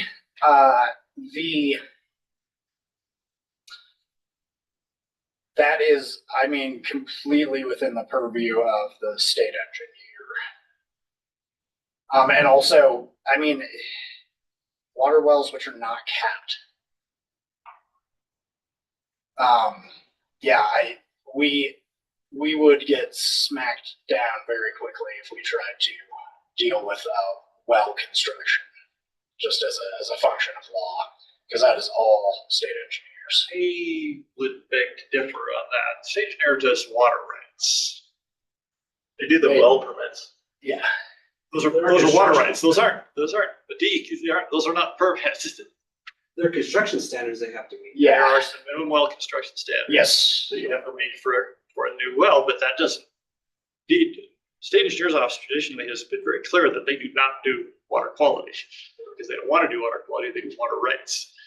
So if we feel that a well is a vulnerable feature, I don't see that that infringes in any way, shape, or form on state engineers. It was also brought up a lot by Stantec as being a potential source for contamination if people don't maintain their wellheads. And Yeah, I mean, Stantec also had a lot in there that we can't do right. as a matter of law. So I guess when I looked at, We are not addressing a well as a water, beneficial use of water to the state. We're addressing it as a vertical hole in the ground that's got high permeability. so so their construction standards don't deal with well capping? Well, they have They don't minimum well require construction standards abandonment. for new wells, and there are abandonment standards that are, to say unenforced is not, So it comes back to the rule of if there is regulatory authority delegated to a state agency, then any regulation of that same subject that we impose cannot conflict with or duplicate. If their regs end off at the construction and don't address And they maintenance, have abandonment as well. then, so it's like in between those 2 points, right? Like you just built a well, follow the construction requirements from the state engineer office. And then at the other end of the continuum is you stopped using your well or whatever the things that would trigger proper plugging and abandonment. But now you're in the middle. I'm using my well, but I'm not maintaining it properly. Flooding water can infiltrate it and carry contaminants down my well bore and put the local aquifer at risk to my neighbors withdrawing nearby water too. Like, so I don't know if the state engineer office is silent on that point, then can we? Well, so I guess the engineer's office does not permit monitor wells, for example. That's a recent change in their thing. They use too much paperwork for us. So if I can perforate the up one side down the other, I never get a state engineer permit. Those are wells. They should be recognized as potential conduits to the subsurface. I don't see much overlap here. I understand the concern. okay, so capping. What is capping? Is capping the casement of at least the top production zone of the annular space? Because that's our word here, is it? Yeah, So, sealed from the top of the production zone to the surface. And then you have or in accordance with the state engineer's requirements or recommendations, whichever is stricter, that's void. Because that's either duplicating or conflicting with. Well, all right. For example, the state engineer's office suggests sealing the top 20 feet of a well because they're concerned about the possibility of surface contamination running down the well. This business of sealing it from the top of the production zone, you won't find that in the state engineer's office minimum. But it's addressing sealing. And it has It sealing. addresses a ceiling over a very discrete interval. So are we overlapping with them if we take the next interval? Yeah. All right, well, I'd like to sit down with you on construction It's standards. subject matter, not depth of well. That's the legal standard.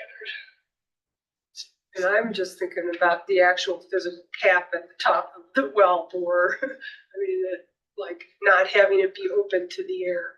That's not what I was looking at. People actually do that.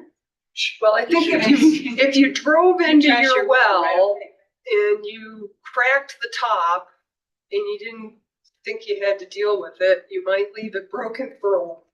I don't know. So But isn't that valuable abandoning? thing to risk that. Isn't capping it abandoning? is that the No, construction? No, that'd be plugging in a band, like, cause you gotta fill it in with cement. So trying to understand, so this is a prohibited use. How would we enforce this? So is this for new things? Like if something came in, we have never been notified by anybody that they're drilling a well. Nobody's ever notified us of that, Right. ever. How would we enforce this? I mean, I understand like a well becomes a vulnerable feature, right? And didn't we add that to the vulnerable feature? Yes, okay. So I mean, that's important.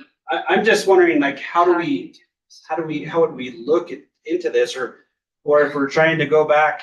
I mean, I think this was already in there. It's like, how do I know that this was done?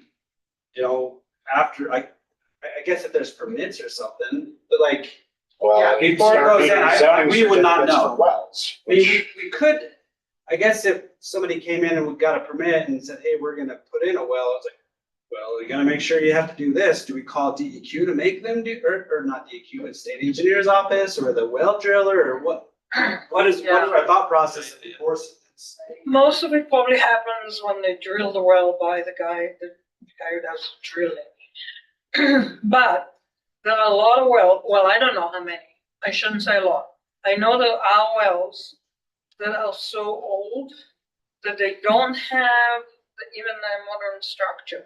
Sure. That, For sure, Matilda's is full of them. you know, it's a hole in the ground covered with whatever piece of plywood. The minimal standards, I think, are fairly recent addition too. So like, yeah, everything out there is probably before that, you know? But those are vulnerable features. I think maybe we're mixing up, and I'm mixing up our definition of vulnerable features with our table of prohibited uses. So those are considered vulnerable features and appropriately so for all of us. Sure. Yeah, I think Yeah. that isn't encroaching on SEO's purview. No, because the vulnerable feature is in relation to the new building or structure, in the set. or the new development and the setback there from that well. So what this would do is prohibit construction of wells Yes. that were then capped. So Which there are construction standards in the state engineers regulations. for certain types of wells, not all. Yeah, Okay. And I'm not for or against this. I think, I'm following. I mean, you know, initially, like anything where it says or in accordance with the state engineer's requirement or recommendation, whichever is stricter, I mean, that has to be stricken, because that's just saying it's either gonna be duplicating or conflicting with. So I guess, yeah, and based upon capping, that has to do with, you know, the casing at the top of the production zone, the annular space sealed from the top of the production zone to the surface. And I guess, yeah, David also brings up a very good point of enforcement. I mean, wells are not something that gets out certificates, because that is. Whereas these other things are. Yeah. And I thought the answer to my question was going to be it's not a land use. Arguably it's development under the definition.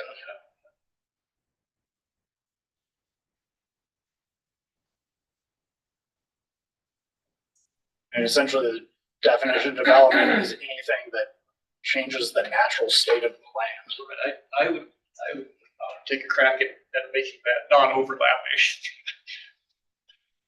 insofar as wells that escape.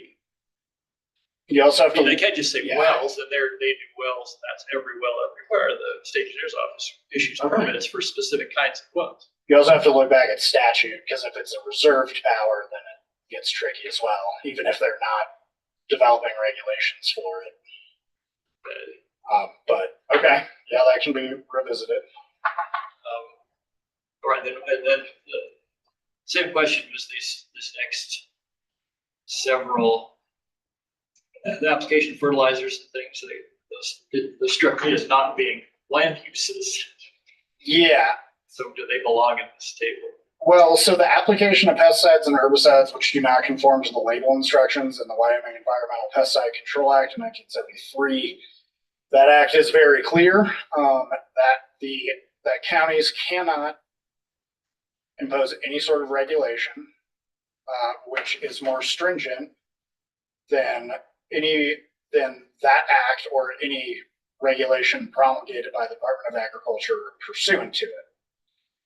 So essentially, that's a meaningless statement because we wouldn't be imposing anything less stringent. And in any case, the state regulation will control, and then we can't go anything higher. Yeah, and to the extent that that's a land use, is So that, what you just said would be true of 31 and 32? well, and yeah, and also 32 is, I mean, that's unenforceable. I don't know how. I mean, David's not going to be monitoring people's spreaders. Deleting those causes concern. So good luck with that.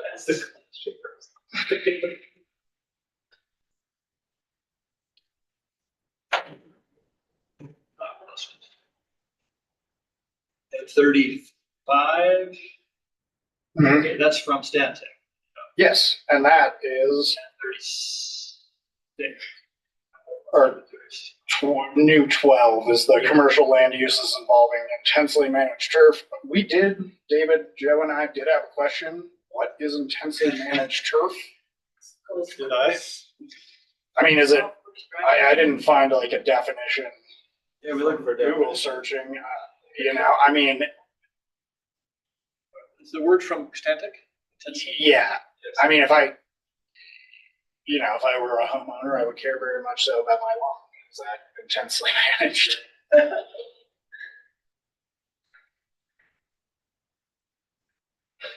The intensely managed part. Commercial.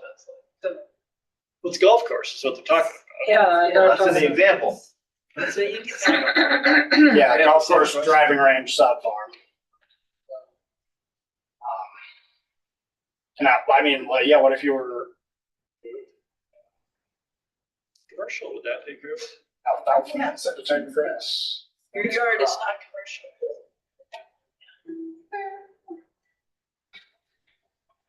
About certain farms that aren't sod farms, but it's grass or turf. It's commercial. I mean, if you guys are fine. If someone comes in and asks, we can help with that. Yeah, I'm not sure that anyone's gonna be putting a golf course. But would that addition of the word commercial would that take care of it? Yeah, no, yeah, I mean, it would for things like that. I just intensely managed turf. We didn't know what that was all about. So one thing about feedlots, they're illegal in Wyoming. They're what? Illegal in Wyoming. Aren't there certain feed? Lots I of. thought that there were some allowances.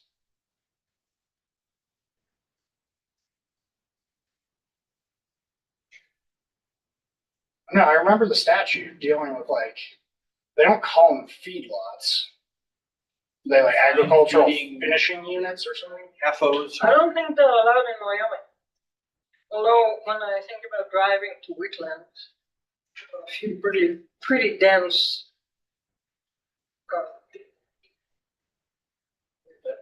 pastures.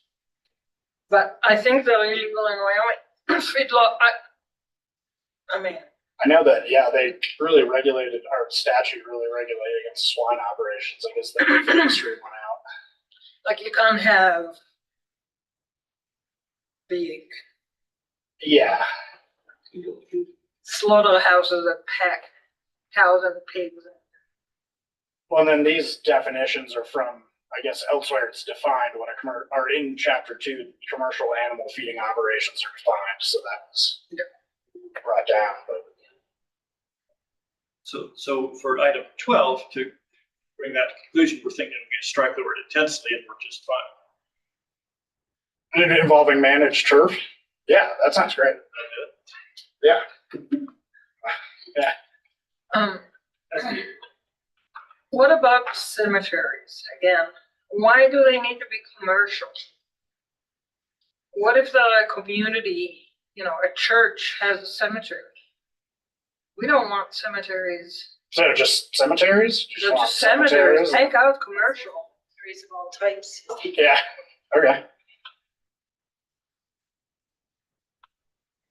Well, I mean, even, I guess if it's a community based, you still have to pay for the plot, don't you? I mean, we have You have to, we have public regulations. cemeteries, there are private cemeteries, there's one on 230. Needs to dedicate. And then there's a lot of people that are not, quite a few places where they have little private cemeteries for just family, like family cemeteries. I guess that would be different than private. We get called about that more than you would think that we do. Yeah. Really? Can I bury my mother and? Can I bury my Okay. wife on my property? And it's like, well, what are you up to? So what do you have to say about this? Yeah, I got life insurance. I mean, the reason why we don't want to bury people on top of the aquifer is that usually we emblem people. Oh, well, not in my religion, but in Christianity. And so not only are you introducing nitrogen, but you're introducing foam into the aquifer. So it doesn't matter if it's commercial or private, you just don't want to bury people. I don't think anybody's called from that vicinity, so they're usually out. They're out in the boonies. Somewhere else, yeah. But So just do cemeteries, Matt? just cemeteries. Okay, cemeteries. All right, we need to bring this to a conclusion. Thank you for the good thoughts. We're slow progress, but we'll get there. In order to get us out of here, is that acceptable? Let's put this on hold. Got something else? Yeah, sorry, I do have, so in, C where it says the SSI report shall include the following, and then for every single, entry, it also has a verb. So document search will be completed, so it shall include and will be completed or will be included again. So I just have general cleaning up amendments that make it just that one verb at the beginning. Would that be amendable to everyone? It is line 262 through 334. We're in the red line. Formal amendment here, but I didn't think editorial. It's suitable. I mean, Is something else that you want to bring to our attention at this point? I have a couple things. Yeah. Okay, so We'll get back on this. So there is a discrepancy between what's written in this and what we have been talking about with accessory dwellings. Because it says that lot size should be 35 acres and have one dwelling. Yep. And existing also can only have one dwelling. But there are, as we talked about, quite a few of us on the aquifer protection zone that already have a second dwelling, and we talked about what should they be attached or detached and all that. So we might want to revisit that statement and make sure that we are in. The accessory dwelling regs, they're not allowed in the APOZ. Like existing ones are non-conforming, but we won't allow any more. I'm not talking about new ones, I'm talking about grandfathering in, so we might want to have the same language to make sure we don't have one rule here and one rule over there. Well, so I guess the thing is when it's a non-conforming use, you can't regulate it whatsoever. You can't put, new provisions that say in order to continue this non-conforming use, you have to do X, Y, Z. So just, by operation of the regulations, no new ones would be allowed. All existing ones would be grandfathered. And make sure you don't abandon use for 24 months. Can we at least refer here to there or something? I'm just worried that people are going to be looking at the document and say, hey, you guys are inconsistent. Well, there's not really good argument for inconsistency in that sense, because it says all development shall meet the requirements of the subsection D, and then where the subsection is less stringent or silent as to a particular issue, it shall conform to the requirements of the underlying zoning district. So I guess I don't know what exactly you would want that to look like. But I think one of the problems is that any number of land uses throughout here you can find a non-conforming version of it in the county somewhere. So it'd be cumbersome to have to constantly be saying, in all these cases where there's non-conforming uses, you keep that non-conforming use. Yeah.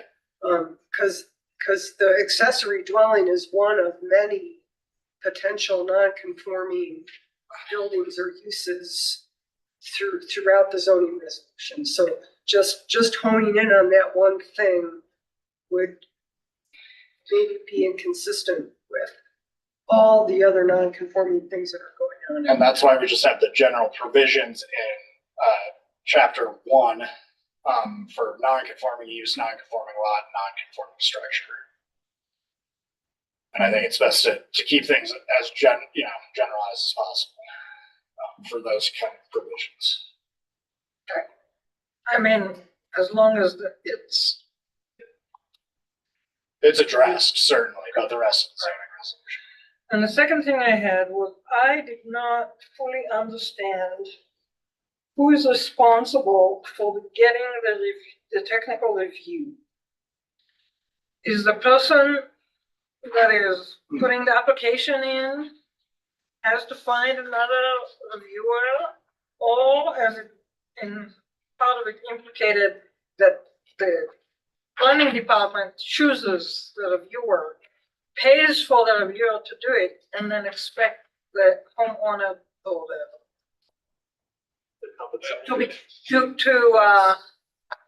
to reimburse the county. Yeah, that's what would happen is if we're doing a technical review of the SSI, we would be the ones that hired the professional to review it. And then we would get a bill from them and then the landowner or that amount.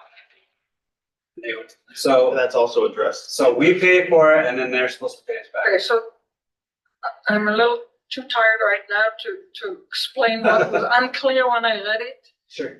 Maybe read it again and make sure that there is. I think it could be clarified who chooses or who selects it. Sure. Yeah, We can look at that.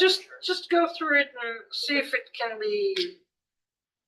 Because when I read it at one place, I thought, oh, okay, the county's gonna choose it. Then in the next sentence, it didn't make sense. So if you can clean that up. And Mr. Chair, I do have one more recommendation, and I think that tonight showed exactly why this is appropriate.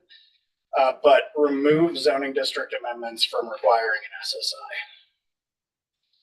Because you don't, just by its operation, you don't know the land use, you don't know the structures. That comes at the development stage. Yeah, I think that's extensive. Okay. Anybody have a problem with that? I don't know.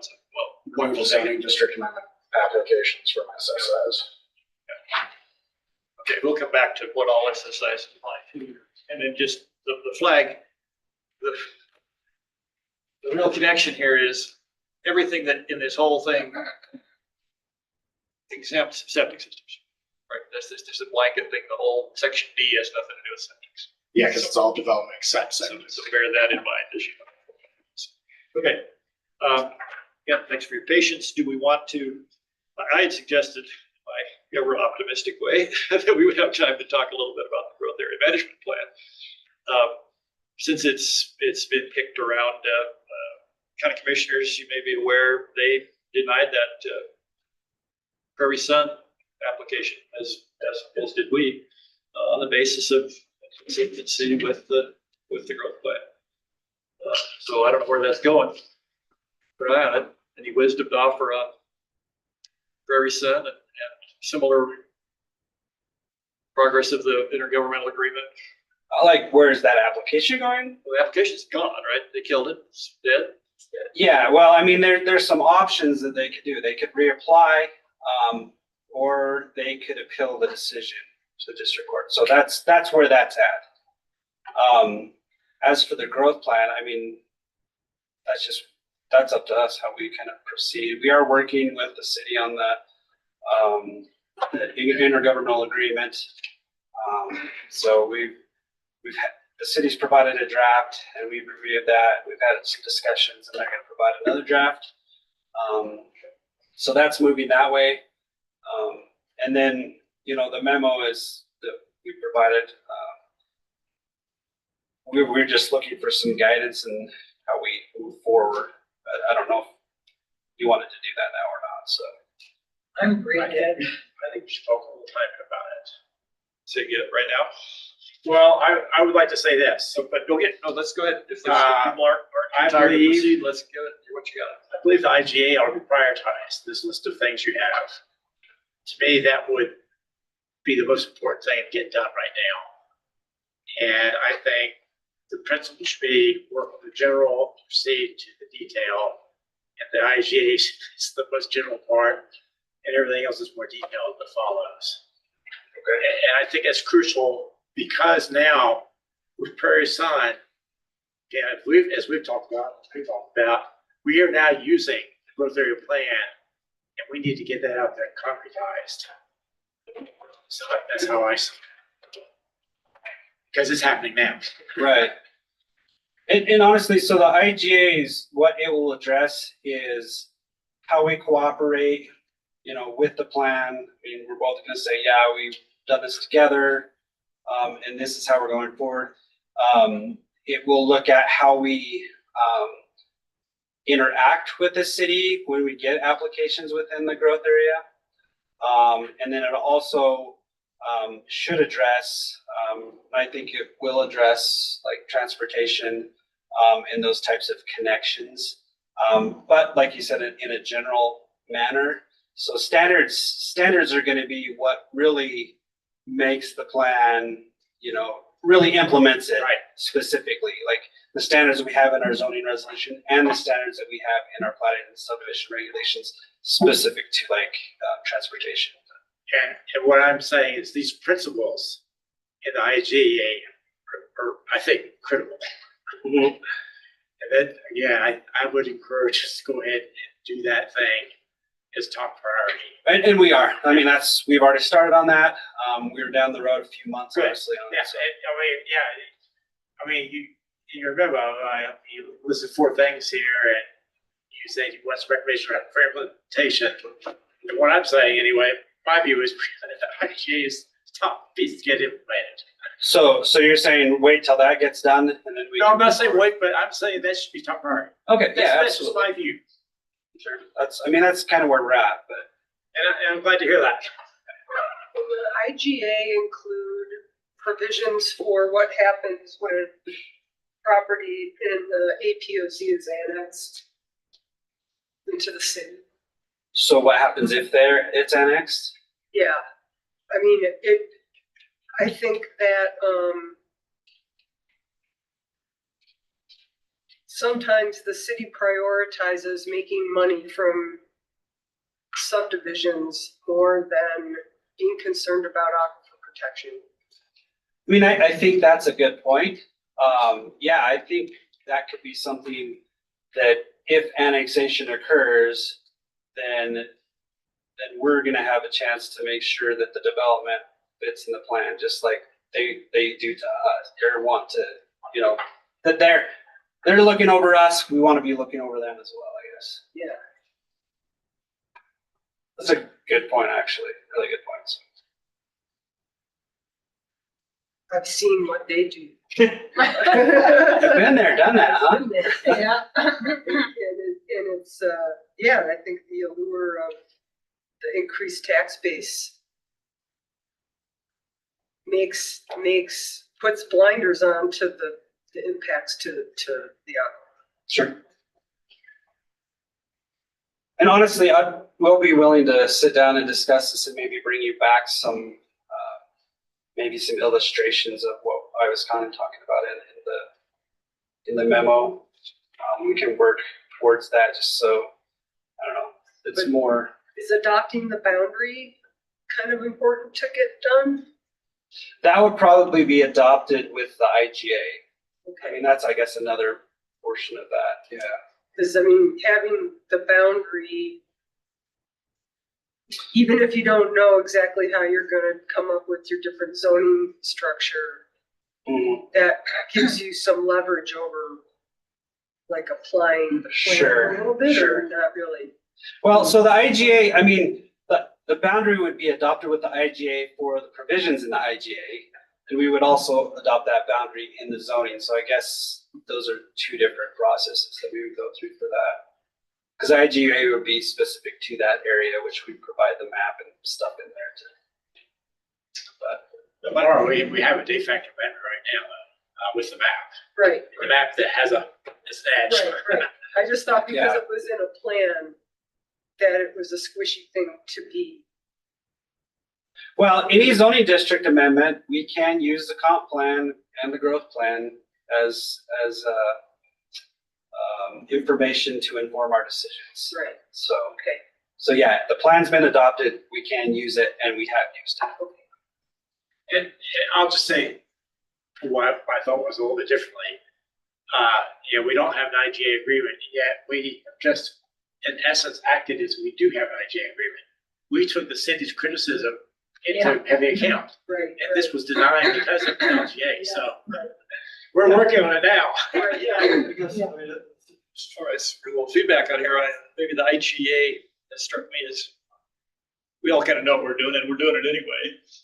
And the whole meat of that thing is in the county's regulations. It's Absolutely. so easy for us. We love the city and we all have this big vision.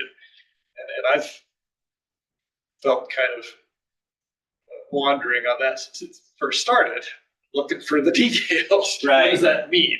And some of those very hard nuts to crack. Do we have maximum lot sizes? I mean, we're treading off into substantial but new territory.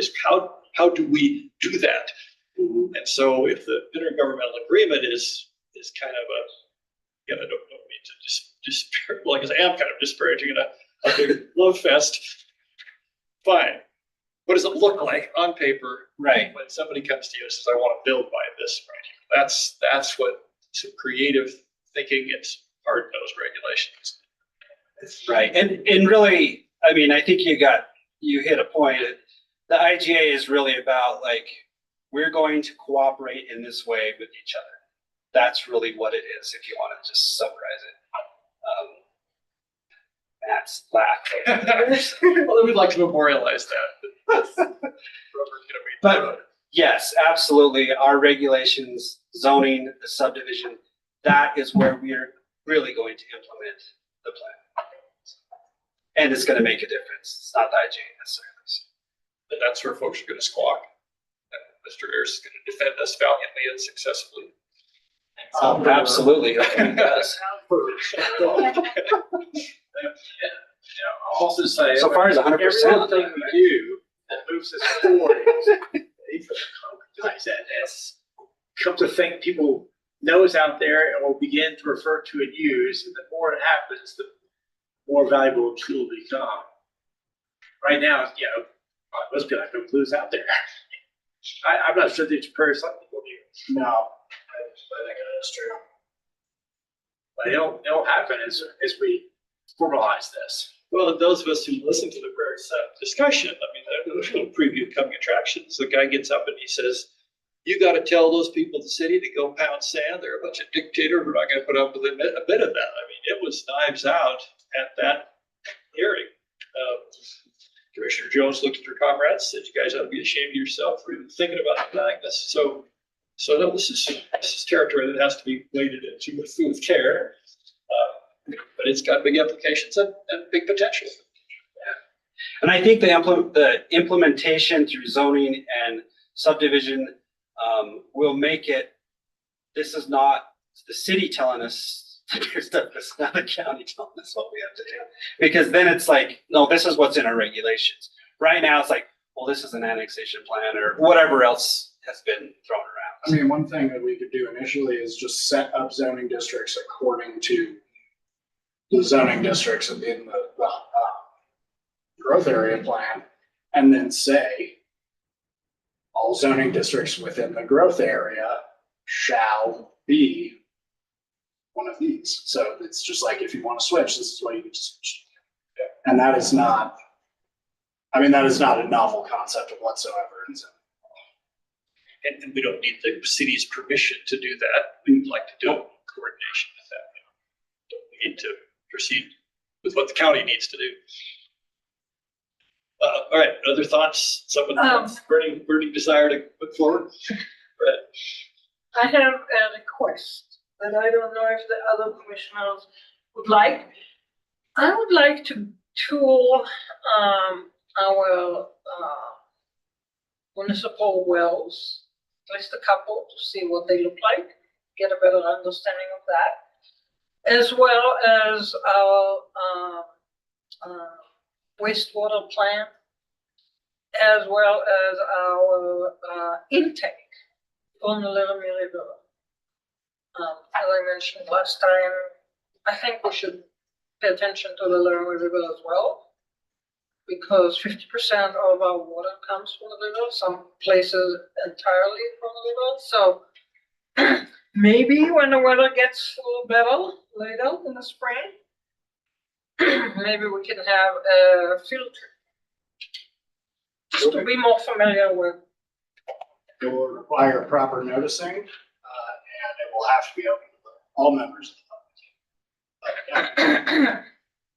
That shouldn't be a problem. I mean, we just notice it that way. We're meeting here at this time, right? Yeah. And The schools routinely go do part Yeah, of yeah, it. I mean, it's. I mean, I've toured their water plant out west of town. It's pretty cool. I had no clue what it went into it, so. I mean, I'd like to see what it looks like, I mean, those are, how things work. there's nothing to see in a well. It's kind of a frustration of those with the groundwater business. There's nothing to see. A little piece of pipe sticking out of the ground. Wow, cool. It's the downhole video. It's really the tour of a municipal well, but those are available. No, I mean, the municipal wells, like on Spring Creek, there is a lot of stuff going on there. I wanna know what all the, buildings are and what the covered area is, can we put solar panels on top and Okay, the municipal water supply end of it, yeah. Whether the that's- whole, Yeah, yeah, the whole process, not just the pipe in the ground.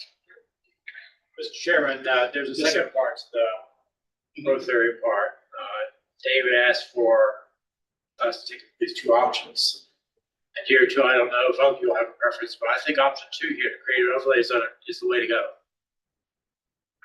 If we might call the guidance I give you, I think that's pretty clear cut and easy to understand.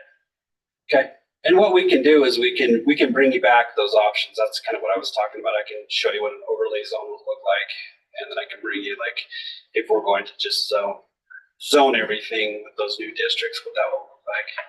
That's my intent. I think you have to do both. Overlay zone and? Because it would, there has to be a binding zoning district aspect, because not all of these things would be immediately annexed. Otherwise, Not all these things would be what? not all properties can be immediately annexed. So if it- I mean, we could put something together and we can discuss it before we have to. Just, And coordinate that with our priority growth areas. Those have been out of date for decades. At some point, somebody could form the north one to the aquifer zone and not the south one. So it was kind of haphazard. So somewhere in that list would be to bring some PGAs into conformity with all the rest of us. Okay, are we? Pour this pencil down to the nub. All right, unless there's something else to come before the board. Patience, we'll continue this discussion. We're adjourned.